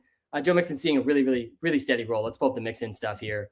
We can even compare Mixon versus James Cook quickly on the YouTube Live. Again, we're live on TikTok and YouTube right now, guys. And on the YouTube Live, you get my top 25 rankings every single position for free. Plus, I can pull up game logs and comparisons on the YouTube Live. It's just a better viewing experience. Here comes Tannehill, and he is not able to throw that one in. I think we might even have a Tannehill under passing touchdowns prop this week. So hopefully he doesn't throw one in here. All right, let's compare these 3 guys. And yeah, Joe Mixon projects the best here. And let's just pull up the game logs here for Joe Mixon. He has at least 13 carries in every game. Coming off a 25-carry game, obviously he's not going to get to play the Cardinals this week, but he's also seen some decent target share numbers. Honestly, the ceiling here is a little bit disappointing for Mixon. I don't think he scored very many touchdowns. Yeah, he only has 1 touchdown this season. Only 1 touchdown on the year for Joe Mixon. James Cook has a better matchup than Mixon this week by a decent amount here. So yeah, I do think it's between James Cook and Joe Mixon, and it's a bad matchup on paper for Devontae Smith and for AJ Brown, but the Jets are without their top 2 corners. So that raises like this number here for the Jets, who have been so far this season the number 2 defense against receivers. But yeah, without the top 2 corners, that probably will not be the case today. Mike Evans or Amari Cooper? Definitely Mike Evans. Amari Cooper is super, super, super risky. Amari Cooper has a backup quarterback in PJ Walker. He's playing an elite defense in the 49ers, and there's wind and rain expected in that game. Saquon is back. Should I bench him for James Cook then? No, I would play James Cook over Saquon. Just barely. I still think there's risk with Saquon. I'm ranked at number 20 running back personally. Mondre, Myers, or Olave PPR. Yeah, it's got to be Myers here. I think it's got to be Myers over Olave and Mondre. And then Olave versus Mondre, I don't know how we can trust Mondre. How can we trust Mondre in a game where coming off a game where Ty Montgomery and Zeke out-targeted Ramondre Stevenson? And I know that game wasn't close, guys, but the reality is every week there's a chance this Pats game is not close. They're 3-point underdogs in this game this week against the Raiders. Mondre should have a good receiving role. Like the thing for me with Mondre, and a lot of people before last week were asking me, are you panicked about Ramondre Stevenson? And generally I wasn't that panicked because to me, he still had that James White role. You want the running back in the James White role for the Patriots. This has been the case for a while. There's been this weird narrative in fantasy that I think has been wrong for quite some time that like you don't want to spend an early draft pick on a Patriots running back because their roles are hard to predict. Actually, the roles aren't that hard to predict. You just want the guy in the James White role for PPR leagues. You want the guy catching the passes. The Patriots usually target running backs at a really, really high rate, and they have still this season. But last week, guys, it was Ty Montgomery. It was Zeke getting the targets, not Ramondre Stevenson. That's super, super concerning because he also might not have the goal line role ahead of Zeke. So, yeah, I think you bench Mondre. You play Olave. You play Jacoby Myers in PPR leagues until we see closer to the James White role for Mondre. I think he's a must bench or close to it. Moss or DeMarcado. Yeah, I'd go Moss over DeMarcado. I think DeMarcado's a trap play this week. I do think Saquon's going to play. Yes, I do think he's going to play. I'm ranked RB20. There's still a chance he doesn't play. I do think he's going to play, though. Moss or Thomas, yeah, I'd go MT over Zach Moss. Breece Hall versus Garrett Wilson. I think it's got to be Garrett Wilson because this is an extremely pass funnel defense for the Eagles. They have the best defensive line in the league, in my opinion. They rank number one in terms of fantasy points allowed to running backs. They were the best defense against running backs this season. Breece Hall last week, he played the worst defense against running backs this season, the Broncos. So he's going from the worst running defense to the best running defense. But the Eagles also have not been great against receivers. So, yeah, I really like Garrett Wilson over Breece Hall this week. I think that makes a lot of sense. I'm playing Barkley over Mondre. Yeah, I am. I want nothing to do with Mondre if I have an option like Saquon Barkley. Hunter Henry or Ian Thomas rest of season are either worthy to start over Kittle this week. Also, should I pick up Howell for Russ week 10? Yeah, I'm not going to go to the week 10 question yet, but I think Hunter Henry over Ian Thomas rest of the season. Was Ian Thomas the one that was just placed on IR? I feel like it might have been a different tight end for them. Let me just look this up because I feel like there was just a tight end placed on IR for.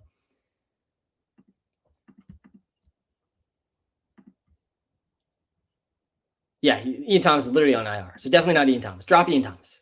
He should not be on your team. Kirk or Goff. I have Hawk, so I usually pick Kirk for the stack, but I don't know with his offense, Kirk or Goff. I have Hawk. Yeah, okay, so yeah, definitely starting Hawk for sure. And I have Goff one spot ahead of Kirk Cousins this week. One spot ahead of Kirk Cousins. And I only have that because of the wind projected in this game. Again, this is a projected close game, 3-point underdogs at home for Chicago, but this game is supposed to have 15-mile-an-hour sustained winds. Wind goes over 30 miles an hour, plus no Justin Jefferson cannot be good for Kirk Cousins. And then on the other side of this question, we got the Lions on the road against Tampa Bay. They're 3-point favorites in this one. The Bucs defense isn't bad. The Bucs defense is definitely better than the Bears defense. It's a close call. But yeah, because of the weather, I'm okay leaning with Jared Goff over Kirk Cousins. Why must we start Garrett Wilson? Because the Eagles are going to obliterate the Jets today. They're going to have to throw a lot. And Garrett Wilson is seeing elite target share numbers. And the Eagles secondary is nowhere near as good as their defensive line. They're an extremely pass funnel defense. Trevor Lawrence or Stroud? Yes, I got my QB rankings up right now. I got Fields at 5, Stafford at 6, then Burrow, then Stroud, then Trevor Lawrence. They're all super close for me this week. But yeah, I got Stroud one spot ahead of Lawrence. It's a better matchup for Lawrence than it is Stroud. But Stroud's been better than Lawrence this season. And this game's also projected, the Jaguars game is projected to be less close too. That game definitely has some blowout potential at least. So PPR, DK or Collins, it's got to be Nico. I think it's got to be Nico. I got Nico Collins ranked at 24. Oh God, and DK Metcalf ranked at 22. I do have DK over Nico. I do really like Nico Collins this week with no Tank Dell. Feels like there's a much higher floor, a much safer floor for Nico without Tank Dell. Like we don't need to worry about, is this a Tank Dell week? Is this a Nico Collins week? It's a Nico Collins week. There's no Tank Dell this week. And I think that's good news for Nico. This game between the Bengals and the Seahawks, though, is potentially going to be one of the higher scoring games. Metcalf is getting a slight edge here, a slightly better matchup here for Metcalf. Nico's been better this season. This one's super, super close. I got them super close in my rankings. Walter's got them back-to-back in his rankings in the WalterPicks app as well. By the way, if you need help with your start sit and I didn't get to it, you got to go to the WalterPicks app. I promise you it's going to help you with all your start sit, custom to your league scoring settings. DeAndre Swift or Kenneth Walker. Yeah, I'd go Swift over Walker, and Higbee. I would play Goddard over Higbee for sure. And interception for Lamar. That was a big pick there for the Titans, who are down 18-6 now. This one's close. Yeah, but I'm going DK over Nico Collins, just like Walter is. Debo or Keenan. Got to be Keenan over Debo Samuel for sure. Keenan's a top 5 option, and Debo's not even in my top 30 this week because of the weather, because of the matchup in that game. The free player prop of the day, it is Garrett Wilson over 55.5 receiving yards. All right, we got someone who needs serious help here in the TikTok live. All right, dude, I need some serious help. Lucas Cook, I got you. Michael Pittman or Chris Godwin in full PPR. Yeah, both these are good options this week. So you need help, but like you're in a good spot when you're deciding between Michael Pittman and Chris Godwin. I think you got to go Michael Pittman though over Chris Godwin. He's going to continue to get peppered with targets, lead this team in targets with Gardner Minshew starting. There's even a case that Minshew's better for Pittman than Anthony Richardson was. Higgins, JT, Hubbard, and Cook, full PPR. Thanks, Sam. Brianne, good to see you back in the YouTube live. We're live on TikTok. We're live on YouTube. Make sure you guys are hitting the like button. Seriously, it helps me out a ton. We got like a little over an hour left in this live stream. We're just getting started. And we got a full, 1.5 quarters left in this Ravens-Titans game as well going on in London. We're on London time this morning. All right, Higgins, JT, Hubbard, and Cook. God, yeah, I think you got to go James Cook. And then JT, I mean, JT is such a tough call. It's a really, really tough call. I feel like Brianne, you had a JT question last week too, and we benched JT last week. That ended up being the right call. And there's going to be a week here that comes where it's like, okay, now it's pretty clear JT's a must-start player, for the rest of the season. And that could be this week. It could be next week. It could even be the week after. He only played 10 snaps last week, and Zach Moss is playing well. And it's not even a great matchup. Guys, the Colts they're playing 3 top 5 running defenses in the next 3 weeks. Wow. I mean, yeah, it's kind of overall tough for me to start JT this week. I'd start Chuba Hubbard over JT. I'd start T. Higgins over JT as well. I think T. Higgins versus Chuba Hubbard's a really close call. I'm nervous about T. Higgins coming off the rib injury. I'm not sure he's going to be at 100% or play 100% of his role. If he does, then I definitely would rather play T. Higgins over Chuba Hubbard. But yeah, I personally lean Chuba Hubbard over T. Higgins this week. I'm going Chuba Hubbard and James Cook in this one for you, Brianne. Nico or Garrett Wilson standard? Yeah, it's got to be Garrett Wilson over Nico. Start Evans or Lamb? Please explain why. Yeah, so it's got to be Lamb for sure. You need pieces of this Cowboys-Chargers game this week if you can. I think Lamb still ranks as a top 10 wide receiver for me this week. Mike Evans absolutely does not. Mike Evans is having a better fantasy season than CeeDee Lamb, but yeah, the ceiling's still just so high for Lamb. Actually, Mike Evans has a higher ceiling compared to in the WalterPicks app, but yeah, the floor is just so high for Lamb.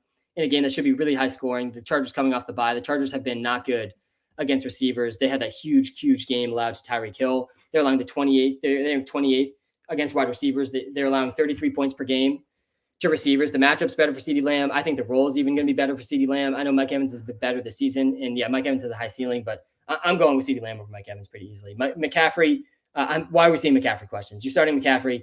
And I would start Mostert over Montgomery this week too. Raheem Mostert against the Panthers, man, is a top 10 option. And Montgomery's a top 10 option for me, too. I think I had Mostert ranked at RB6 and Montgomery ranked at RB9. Again, if you come to the YouTube live, links right in the TikTok bio, you'll get my top 25 rankings every single position. All right, James Cook or Zach Moss. It's got to be James Cook. It's got to be James Cook. Don't start Zach Moss if you don't need to start Zach Moss. I get that he's been good. I get that he's going to still have a role. He could easily still get more touches than JT. But, it's only a matter of time until JT's out touching Zach Moss. Sam, I thank you for Sunday stream. Business stats work for football, and the stream is great, almost as great as WalterPicks. Shout out to you, man. Seriously appreciate you being an OG and just tuning in at all, over the years. And as the years goes on, good luck with your business stats work. All right, pick 2, Addison, Godwin, Hollywood, or Brees. Full PPR. It's Godwin, I think. Here, it's Godwin or Hollywood. You got to pick 2. Addison has a really high ceiling, guys. The ceiling is super high for Addison, but the floor is low in a game that's going to be kind of windy. It's a good matchup for Addison. I think Godwin, the matchup's fine too. Yeah, I got Marcus Brown actually one spot ahead of Godwin. So yeah, I would go Hollywood and Godwin. And I have Jordan Addison just a little bit lower down here in the rankings. I'm playing T. Higgins over Addison now too. Brees Hall or Devontae Smith. I'm going Devontae Smith over Brees. It's not a good matchup for Brees, guys. The Eagles are the number 1 defense against running backs. Should I start JT? I'd rather not. I'd rather not start Gabe Davis too. It's a good matchup for Gabe Davis against the Giants, but this game might not be close for Gabe Davis, and that's not good. Gabe Davis could easily have just a couple catches. Another great football Sunday: Barkley, Ford, Addison, Dotson. Or do I pick up Hubbard? Yeah, I play Hubbard over Ford. I play Hubbard over Dotson. And I think I'm playing Hubbard over Addison too. That one's really tough. I do want to get the latest weather report here before definitively saying that. I do have Hubbard over Barkley too. So yeah, I think Hubbard and Addison here over Barkley is fine. Touchdown Derrick Henry. And we got a game here in London, 18-12 now in this game. All right, let's get to some more of these questions. Touchdown Derrick Henry. You said the wrong player earlier. Hunter Henry or Logan Thomas. Oh, my bad. Rest of the season. I think you said Ian Thomas. Why did my mind go to Ian Thomas? Logan Thomas. You probably said L and it looked like an I. Sometimes those look similar to me at least. This one's definitely much, much closer than the Ian Thomas one who just went on IR. I still lean Hunter Henry, but man, you could definitely make an argument for Logan Thomas. I got my tight end rankings up right now. They're playing pretty close this week. And I mean, the Pats offense is definitely just hard to buy into in general right now. I'm playing Goddard over Logan Thomas for sure. I'm playing Hunter Henry over Logan Thomas still this week. I'm playing Kyle Pitts over Logan Thomas, Zach Ertz over Logan Thomas. I'm playing Cole Kmet, Jake Ferguson, George Kittle, Darren Waller, Sam Laporta, all over Logan Thomas. Kirk or Josh Dobbs? Yeah, I lean Kirk still over Josh Dobbs. I do want to try to get a weather report here for this game. See when this was last updated.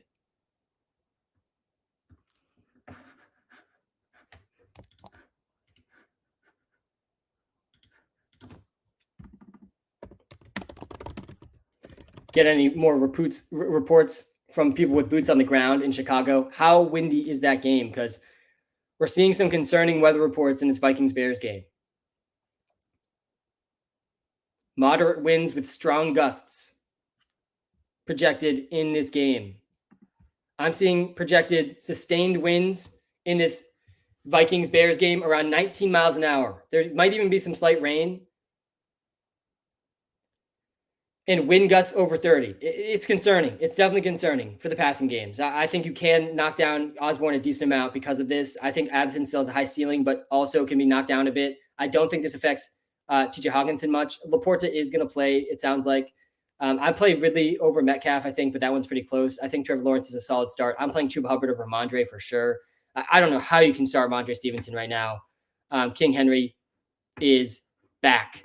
He exploded for a big run and a touchdown on that drive. Higgins or Alexander Madison? I'm going Higgins over Madison. I do think I'm nervous about Higgins, coming back from the rib injury. Will he be 100%? Will he see his normal role? I'm not sure, but I still think he's a higher ceiling play than Madison. Pick 2, Davis, Hollywood, Godwin, or Higgins. Yeah, this is the middle 2 here. I'm going Hollywood Brown and Chris Godwin. I think Hollywood Brown's been great. SOS, Sam, Mike, I got you. Higgins or Osborne, Tua or Herbert. Yeah, so this one, it's got to be Higgins over Osborne. It's got to be Higgins over Osborne. And then Tua versus Herbert. I go in Herbert over Tua. And I don't love benching Tua just in general. He's near the top in MVP race. Any given week, you could finish QB1. You could go for 400 yards and 4 passing touchdowns. But I just don't think this game is going to be close. There's a really, really big risk of a blowout in this Dolphins-Panthers game. They're 16-point favorites, 16.5-point favorites. Pulling my picks against the spread here on the YouTube Live as well. Laporta or Goddard. I've Goddard one spot ahead of Laporta just because of the calf injury. But it's close. Goddard does have a good matchup, guys. The Jets have not been good against tight ends. Let me pull up the numbers here for the Jets against tight ends because they have really, really struggled against tight ends this season. Goddard is coming off his best game of the year, too. Let me pull up the New York Jets numbers here. And, yeah, week 1, they let up 11 points total to tight ends. And then week 2, 10 points. They've let up 5 touchdowns to tight ends this season, the Jets, in 5 games. Jake Ferguson scored against them. Luke Schoonmaker scored against them. Pharaoh Brown scored against them. Noah Gray scored against them. And last week, Adam Troutman scored against them. So Dallas Goedert, probably going to keep that trend going. We haven't seen any huge tight end games. They're all been around the 10 to 15 point mark for that. So, yeah, Laporta maybe has a higher ceiling than Goddard, you could argue. Pittman or Chuba? Yeah, I go Pittman over Chuba Hubbard. James Cook or JT at flex? It's James Cook. It's got to be James Cook. How can we start Jonathan Taylor yet when he only played 10 snaps last week? Captain Sam, Mike Evans or Garrett Wilson? Yeah, it's Garrett Wilson for me over Mike Evans this week. And I'm playing Chuba Hubbard over Zach Moss as well. Because Zach Moss, for the same reason I'm nervous about JT, I'm nervous about Zach Moss. It's the same thing. It's the same nervousness. JT will play 10 snaps last week. That is going to go up this week. 15% snap share for JT. I think that's could get anywhere from the 35 to 55% snap range this week. So that's just bad for Zach Moss. He's playing less and less. It's not an amazing matchup for him either. I know he's been good. Like, he's definitely startable in some situations, but not in this one. I'm playing Chuba Hubbard over Zach Moss. Better matchup for Chuba Hubbard. I think better role expectation for Chuba Hubbard this week too. Sam, Madison or Breece Hall? Yeah, it's got to be Breece over Madison. Despite the tough matchup for Breece, he can still be started over Madison in a good matchup because Cam Akers is playing more and more and more. Do I risk it with Saquon and maybe have to play Kelly or Latavius Murray? Or do I bench Saquon for Rashad White? Yeah, I'm benching Saquon for Rashad White, and I don't feel great about it. Like, I'd much rather a healthy Saquon over Rashad White in my lineup. But is it a truly healthy Saquon? In this game, man, there's just going to be no reason, it feels like, for Saquon to get out there for a significant amount of touches or snaps in the game with the Giants. Have no chance. I mean, the Giants have zero chance in this game. The Giants are the biggest underdogs of the week. They're 15-point underdogs. They are bigger underdogs than the Panthers are against the Dolphins. I mean, just crazy stuff. Daniel Jones isn't playing. This game's not going to be close. So, yeah, I think Saquon can be benched for Rashad White. I still start Saquon over a bunch of players, but not over Rashad White, who I think has a pretty solid role, pretty close to a workhorse role for Rashad White this season. I'm playing Kamara over James Cook easily. Pierce or Hubbard? I have Hubbard over Pierce in PPR. Kyren Williams or Eckler. You got to start both those guys. I mean, that's just a brutal decision to have to make. I have Eckler at number 4 running back and Kyren at number 3. So if you really make me choose, I'm going Kyren. I don't feel good starting Kyren over Eckler, but the numbers make sense. Kyren's not coming off the field. Kyren has a great matchup against the Cardinals today. Top 5 matchup for Kyren Williams. He's a really strong start. Moss or Fort? If you mean Foreman, Moss versus Foreman, I think I lean Foreman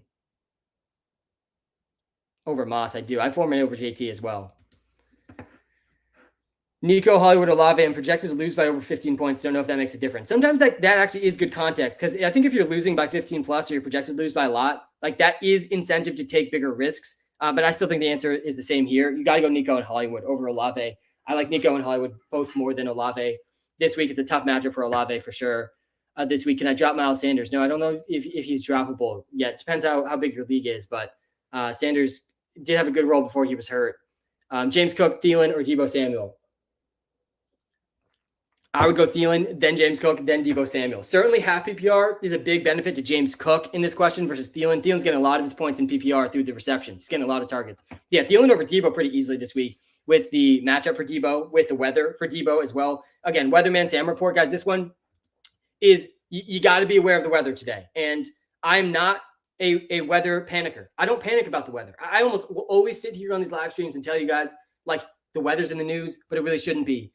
Don't worry about the rain. Don't worry about the cold. Don't worry about the snow. What I worry about, and what I do panic a little bit about, is the wind. And we saw this on Thursday night. A big reason why I had all the passing attacks for the Broncos as must benches on Thursday night, other than Jerry Jeudy, who really, as the course of that live stream went on, I was convinced to bench Jerry Jeudy as well because of the wind in that game. We saw Russell Wilson have his worst passing game of the season. Wind over 25 miles an hour is very bad, and we could see that in 2 different games today.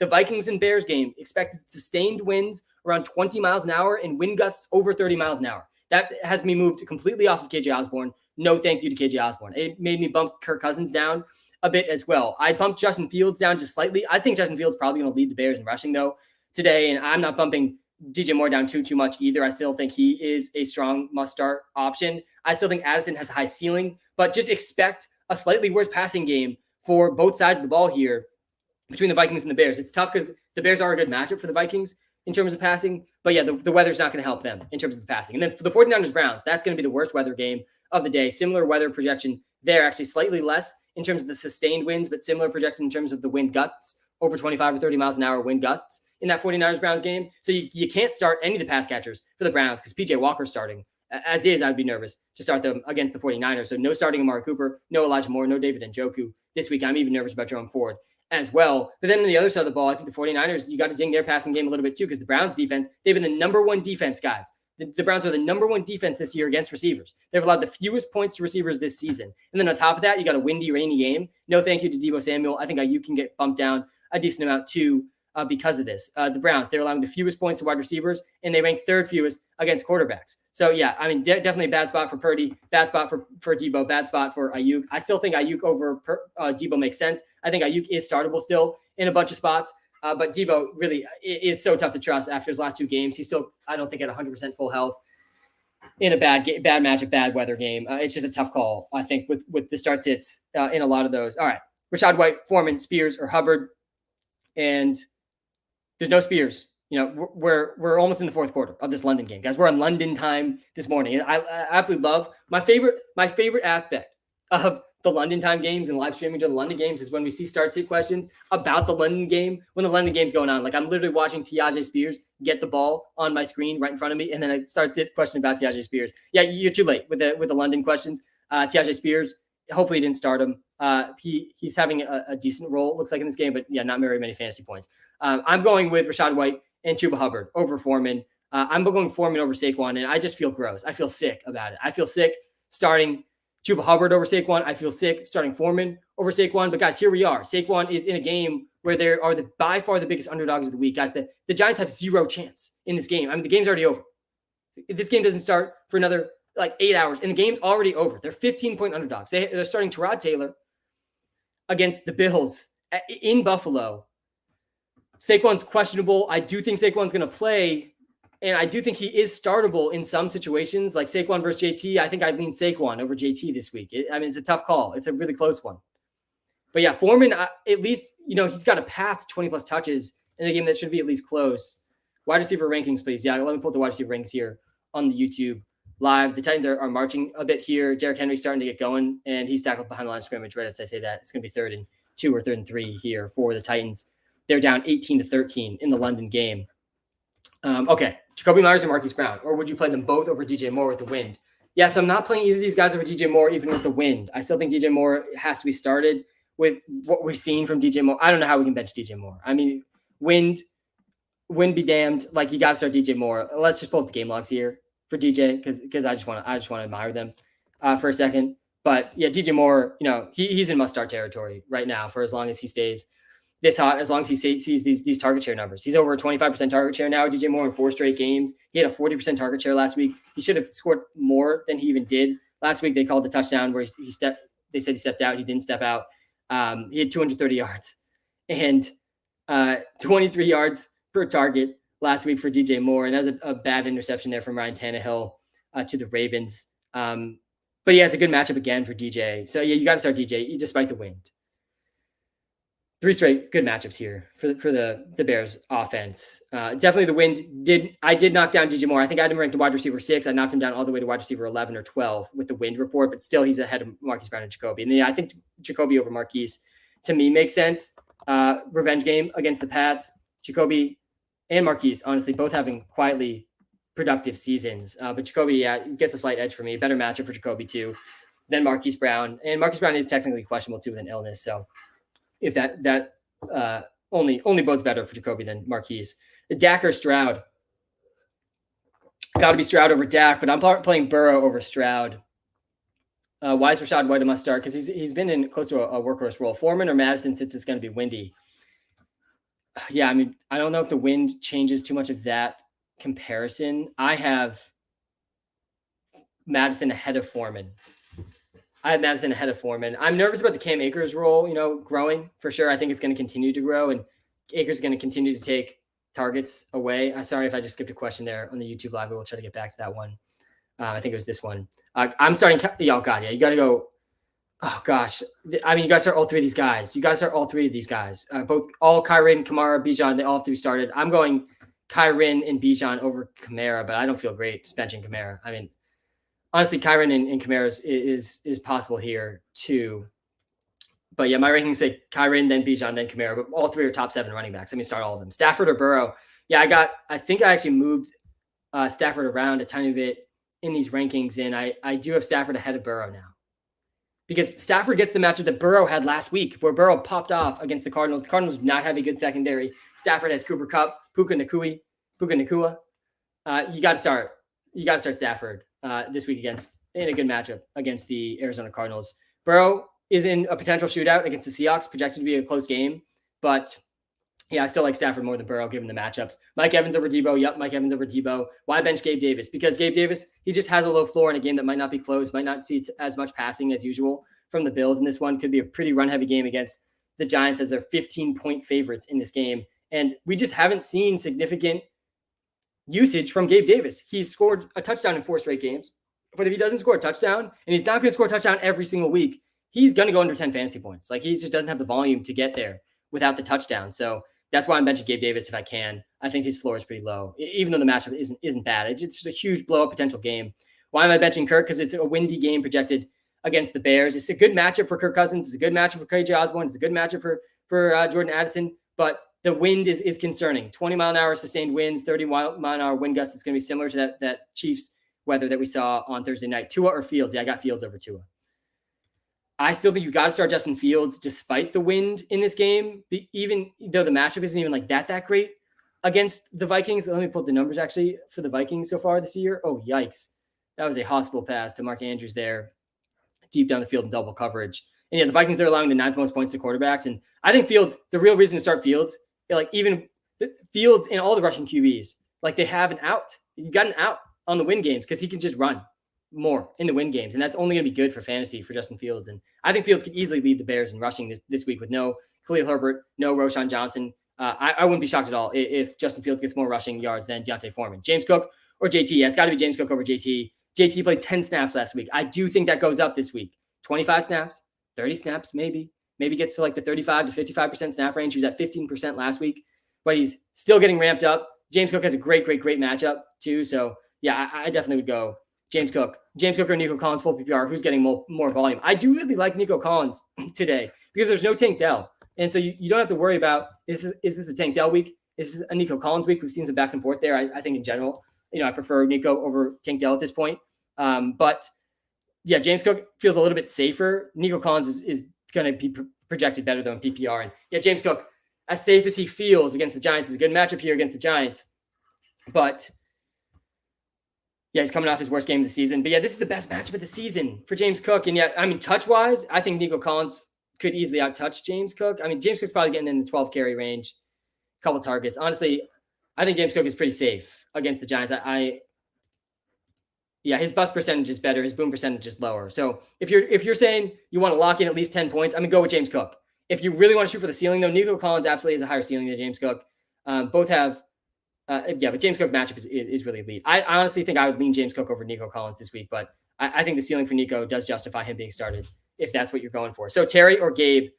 Oh God, yeah, just a gross decision you got to make here. I mean, the Commanders' pass catchers are impossible to trust because they're spreading the ball around so much. I mean, I think there's 5 or 6 guys over a 12% target share on the Commanders. There's one of the most spread thin target trees in the league where just so many guys are involved. Similar stuff to what we're seeing with the Chiefs. So many receivers involved there. And yeah, it's Terry. It's Terry over Gabe. It's a better matchup for Gabe. The volume's been better for Terry, though. If we just compare these receiving stats, I think Terry McLaurin will be better in basically all of them except for touchdowns. And Lamar almost broke free on that run. Yeah, more receptions per game by a lot for Terry McLaurin. He's less yards per game and much less touchdowns, but he's running more routes. He's getting more targets. The air yards are a little less. The target share is a little bit better. This one's actually pretty close. And yeah, it is a better matchup for Gabe Davis. I lean Scary Terry over Gabe personally, but I think Gabe probably has a higher ceiling and Terry probably has the better floor. Godwin or Addison? Yes, Godwin over Addison with the wind in this Vikings game. Again, I'm refreshing, the weather reports here, and I believe these were updated relatively recently. And yeah, it's really not looking great here in this game. Last updated 11:45. This was updated 10 minutes ago. Periods of rain showers before 2 p.m. There's going to be sustained wind in this Bears-Vikings game, 15 to 20 mile an hour sustained wind. You can play in sustained winds around 15 to 20 miles an hour. Like, you can still throw in that weather. But where you get in trouble is the wind gusts over 30 miles an hour, as high as 30 miles an hour. Plus, there's a small chance of rain in this Vikings-Bears game. I'm nervous for Osborne and Addison.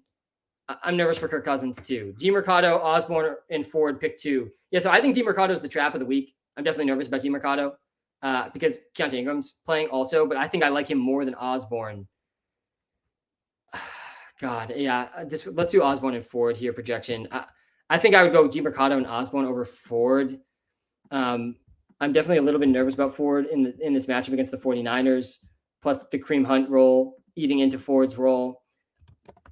Ford could easily lead the Browns in touches today, though, with no Deshaun Watson. Yeah, it's got to be Osborne over Ford, especially if this is a PPR league. If this is a PPR league, you got to go Osborne over Ford. All right, we got Philip back in the YouTube live. Happy PR. JT, Addison, Michael Thomas. Turn me up. Yeah, this is a really, really close one, man. And I just don't know. I just don't know how we can trust JT coming off a 10-snap game. And Zach Moss is absolutely going to stay involved. I would go Addison and MT. I wish this was PPR. It'd make it a little bit easier to lean that way. But yeah, I'd go Addison and MT over JT. Higgins or London. This is a really close one for me. I'm nervous about T. Higgins coming off the rib injury. We've seen guys come off these injuries, a la Deebo Samuel, play a lot, but just not be themselves. I'm nervous about that for T. Higgins. They do have their bye next week too. I got T. Higgins ranked at 26. I have Drake London ranked at 31 though. So I would still go T over London. London has a really high ceiling this week though, guys. A really, really good matchup for him against the Commanders. Commander secondary has been atrocious, absolutely terrible this season. That is definitely good news for Drake London. The Commanders have given up the 5th most points per game to receivers. This year, DJ Moore dropped the 49-point bomb on them last week. The week before that, AJ Brown went for 38 points. We've seen multiple games of 19 plus, 20 plus point games. Everyone's top receiver is crushing the Commanders. We saw Marvin Mims crush them. We saw Steph Diggs crush them. Everybody, basically. Marquise Brown was the only top receiver that didn't crush the Commanders, and that was all the way back in week 1, over a month ago now. So yeah, Drake London has a really high ceiling. Honestly, Drake London over Higgins, I think is very reasonable. Yo, just subscribe to WalterPicks Premium. Higbee or Ertz, Trey, thank you so much, man. Yeah, the best way you could possibly support me in the entire WalterPicks company, and the entire WalterPicks brand and app is checking out the WalterPicks app, downloading it for free, and then ultimately, the premium subscriptions, which come with a free 7-day trial on the WalterPicks app. What the premium subscription lets you do is sync your league to the WalterPicks app directly. So just a much better experience in the app and much more customized insights for you. But yeah, that's the best way you can support me. It's only $5 a month. Seriously, Trey, thank you. Higbee or Ertz? I think Higbee maybe one spot ahead of Ertz here. No, I got Ertz ahead of Higbee. I would go Ertz over Higbee. Yeah, I think Ertz over Higbee makes sense. Ertz is still near the top among tight ends. Let's actually do this comparison because I think some of these numbers will surprise people for Zach Ertz. They definitely surprised me when I was looking at this earlier between Higbee. I was looking at Ertz and someone else, but yeah, Higbee ranks tight end 17. That's definitely not good here in the WalterPicks app. And Ertz ranks at tight end 9. Walter likes Ertz even more than I do. And look at some of these receiving stats, guys. Zach Ertz, he's tight end 9 in receptions per game. We look at the targets, he's tight end 5. And the target share, he's tight end 4. Some elite numbers here for Zach Ertz. He's a top 5 tight end in air yards per game and target share. He's a top 5 tight end in just pure targets per game. The usage has been really, really elite for Zach Ertz. I think he's coming off a decent 9-point game. He's at least 8 points now in 4 to 5 games. He's a good matchup this week too against the Rams. They have not been good against tight ends. So yeah, start Zach Ertz for sure here over Tyler Higbee. The more we look at this, the more clear that is. Start Zeke over Ford. Oh God, it's just gross. I think it's fine. It's fine. It's kind of gross though. I'm okay going Zeke over Ford. I think I have them both near the bottom of my top running back rankings. I have 33 running backs in my top 25 running back rankings this week. And yeah, we got Ford 2 spots behind Zeke. I got Zeke at 30 and Ford at 32. I got Algier over Ford too. I'm nervous for Ford against the 49ers for sure. Why bench Kirk? Because there's significant wind in that game. Have a great Sunday. Enjoy the rest of the games for you as well, Kylo. Let me talk through some of the picks against the spread here on the YouTube live as we are heading towards the witching hour. Of course, I'm going to get to as many starts as I can. We're the witching hour. This is the real witching hour, by the way. If you watch Red Zone, the witching hour, last quarter of the games, the 1 o'clock games. But the real witching hour, where wins become losses and losses become wins, is right now. Where you got to make the best possible starts and decisions for your fantasy games. This is where wins turn to losses and losses turn to wins based on the decisions you're going to make in the next hour or so. And I'm here to help you guys make the best possible decisions. Thomas or Waller? Yeah, it's got to be Waller over Logan Thomas for me. Hey, Sam, good morning. How do you feel about Kamara rest of the season, especially with Jamal coming back off IR and Miller starting to eat? Getting offers like Ayuk can cook for him. Also, do we have DFS? Yes, Zach, I'll pull up the DFS lineup. And yeah, I still feel really good about Kamara. Kamara's been top 3 in running back target share for 6 straight years. Even with Kendre Miller and Jamal coming back, potentially eating into that goal line role, maybe some of the targets. Kendre Miller did look good last week, to be fair. I don't think, to me though, Kendre Miller and Jamal, they're competing for the same role. They're not going to take away from the Kamara role. They're competing for the same breather back, Mark Ingram type role that Kamara's had alongside him. Kamara's still going to be, I think, a beast, top 10 running back rest of the season. I don't really want to trade him at all in PPR leagues. So let's pull up the DraftKings lineup here in the YouTube live. It's 21-13 now. So 8-point game. If I'm doing my math right, which I think I am, I got to be if I'm wearing a math hat. 21-13, 8-point game here. So 1-score game with a 2-point conversion. Ravens beating the Titans in London. We were on London time. this morning. I think that Swift versus Hall is definitely close. I think I lean towards, let me put the running back rankings here again. I think I lean towards Swift. Yeah, I do. I have Swift over Breece Hall just by a couple spots here. Got the running back rankings up on the YouTube live right now. DJ Moore or Kirk? Yeah, it's got to be DJ Moore. We're benching KJ Osborne because of the wind in that game. Hey, Sam. Who do you feel more comfortable starting at flex? Christian Kirk or Mike Evans? I got Christian Kirk at wide receiver 18, and I got Mike Evans at wide receiver 16. So I go Mike Evans over Christian Kirk. Mike Evans having a great season, and I'm interested to see how he looks coming off this hamstring injury. But yeah, we're benching Debo because it's a bad matchup for Debo. It's also bad weather for Debo. Wind and rain, significant wind and rain. Sam, good morning. I need help on 1 and 4, Tua or Kirk. Yeah, it's got to be Tua, I think, over Kirk. Let me pull the QB rankings here again. Yeah, I do have Tua over Kirk, and it's a better matchup for Kirk Cousins. It's just the wind in that game is very concerning for Kirk Cousins. Sustained winds around 20 miles an hour, gusts around 30 miles an hour. That's not easy to throw in. That's very similar to the weather we saw on Thursday night where Russell Wilson's had his worst throwing day by far of the season. And there's no Justin Jefferson. That's also very bad for Kirk Cousins. Tua is a risk just because this game might not be close, and it might not be close pretty quickly. So you might not see Tua in the fourth quarter. I'm the 15 or 14-point favorites in this game, and the Panthers' run defense is terrible. But yeah, still I'd go Tua over Kirk Cousins. Sam, help. Lost Jay Jettis. Yeah, brutal stuff. Who do I start? Christian Kirk, Jerome Ford, or Curtis Samuel, full PPR. Yeah, it's got to be Christian Kirk. Full PPR, got to go Kirk over Ford for sure, and over Curtis Samuel for sure as well. Fields or Stroud? Yeah, I'm going Fields over Stroud still. I'm going Addison over London, I think, still too. I mean, it's a good match for both. The weather's concerning for Addison. I honestly do really like Drake London today, but yeah, I still think Addison makes sense to start over him. DJ Moore or Evans. Yeah, I got DJ Moore over Evans. I'm playing Hubbard over Saquon this week, even though Saquon does look like he's going to play tonight. That game is going to be brutal. I mean, 15. They're bigger. The Giants are bigger underdogs against the Bills tonight than the Panthers are against the Dolphins today. They're both huge underdogs. Hopefully Saquon plays. Yeah, I do think Saquon is going to play, though. That seems clear. All right, we should be getting some official reports about actives and inactives, so let's look this up. Oh, Tannehill has gone to the locker room. Wow. And backup Malik Willis is wearing a helmet on the sidelines. We'll see how Malik Willis does. Maybe we'll see Will Levis sometime soon. Chase Claypool is inactive for the Dolphins today.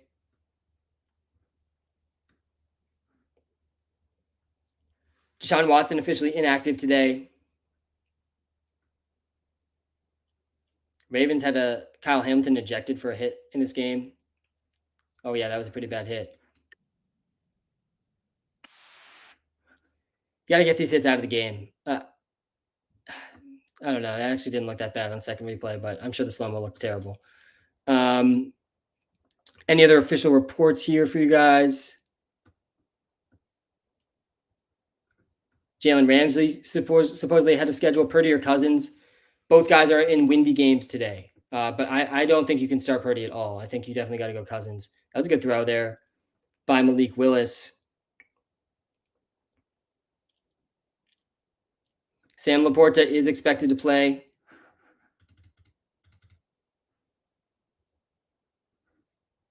And it looks like Tannehill's out of the game here. He's standing on the sidelines. Oh, it looks like they're bringing out the cart. Yikes.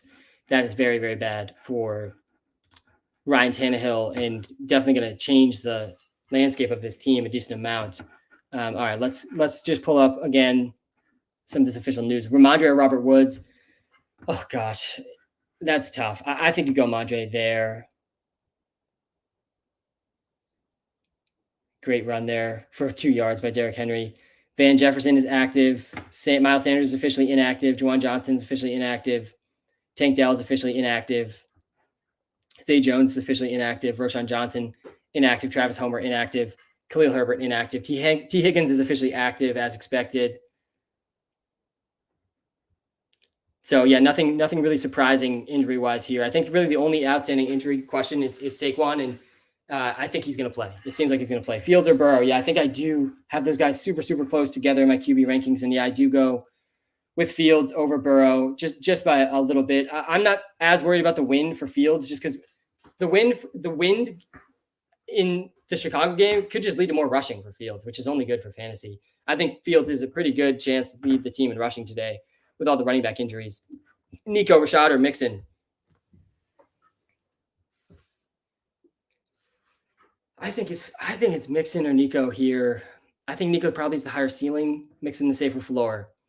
Do you want to chase the 20+ point ceiling? Go with Nico Collins because he's giving you that for sure. And if you want to chase the 10+ point floor, go with Joe Mixon because lock that in. Why are we benching Osborne? Because there's going to be sustained winds around 20 miles an hour and wind gusts over 30 miles an hour in this Vikings game. It's a good matchup for Osborne. I just think the floor is low and the wind is definitely making it a lot riskier. Pittman or Mixon? Yeah, I go Pittman in PPR over Mixon. Devontae Smith over Chris Olave for me. I'm not fully panicked about Devontae Smith, especially in this matchup against the Jets with two of their top corners out. Sauce Gardner's not playing this week, and the second corner for the Jets also not playing this week. DJ Moore for me over Thielen. Thielen over Pittman, I think also. I mean, the numbers for Thielen have been really, really solid. Such good target numbers for DJ. So, yeah, I go DJ, Thielen, then Pittman. All of those are top 15 wide receivers for me, though. Stroud or Goff. Yeah, I lean Stroud over Goff. I'm going with Brian Robinson over Chuba Hubbard. I'm going Chuba Hubbard over Zach Moss. I'm playing DJ Moore over Collins. You can start Saquon Barkley, but I like a lot of options better than him. Chuba Hubbard is one of those options I like better than Saquon. Breece Hall or Nico. Yeah, I'm going Nico over Breece. Breece versus Ayuk is really tough. I think I lean Ayuk still over Breece, but it's a really close one. Why bench Ford? Because he's playing the 49ers. This game could be really low scoring with the weather too. Tua or Stroud. I think I would go Stroud over Tua. Bro, you're not answering my question. Austin, this is a classic. I always see these comments, but I don't see your actual question. Austin, like what was the question? You know, that would be a little bit more helpful than this. So I'll try to find your question next time, Austin, but I don't see it. I just see this comment now. Sam the man, Ayuk or Evans, PPR. Yeah, I'm going Evans over Ayuk for sure. Evans over Ayuk. Osborne, Palmer, DeMercado. God, I mean, just such gross decisions we got to make this week along these lines. And yeah, I think Palmer is probably the best option there. Ahmed or Jerome Ford, PPR. Yeah, I'm going Jerome Ford over Ahmed. And Amon-Ra, Jacoby, or Waddle at flex.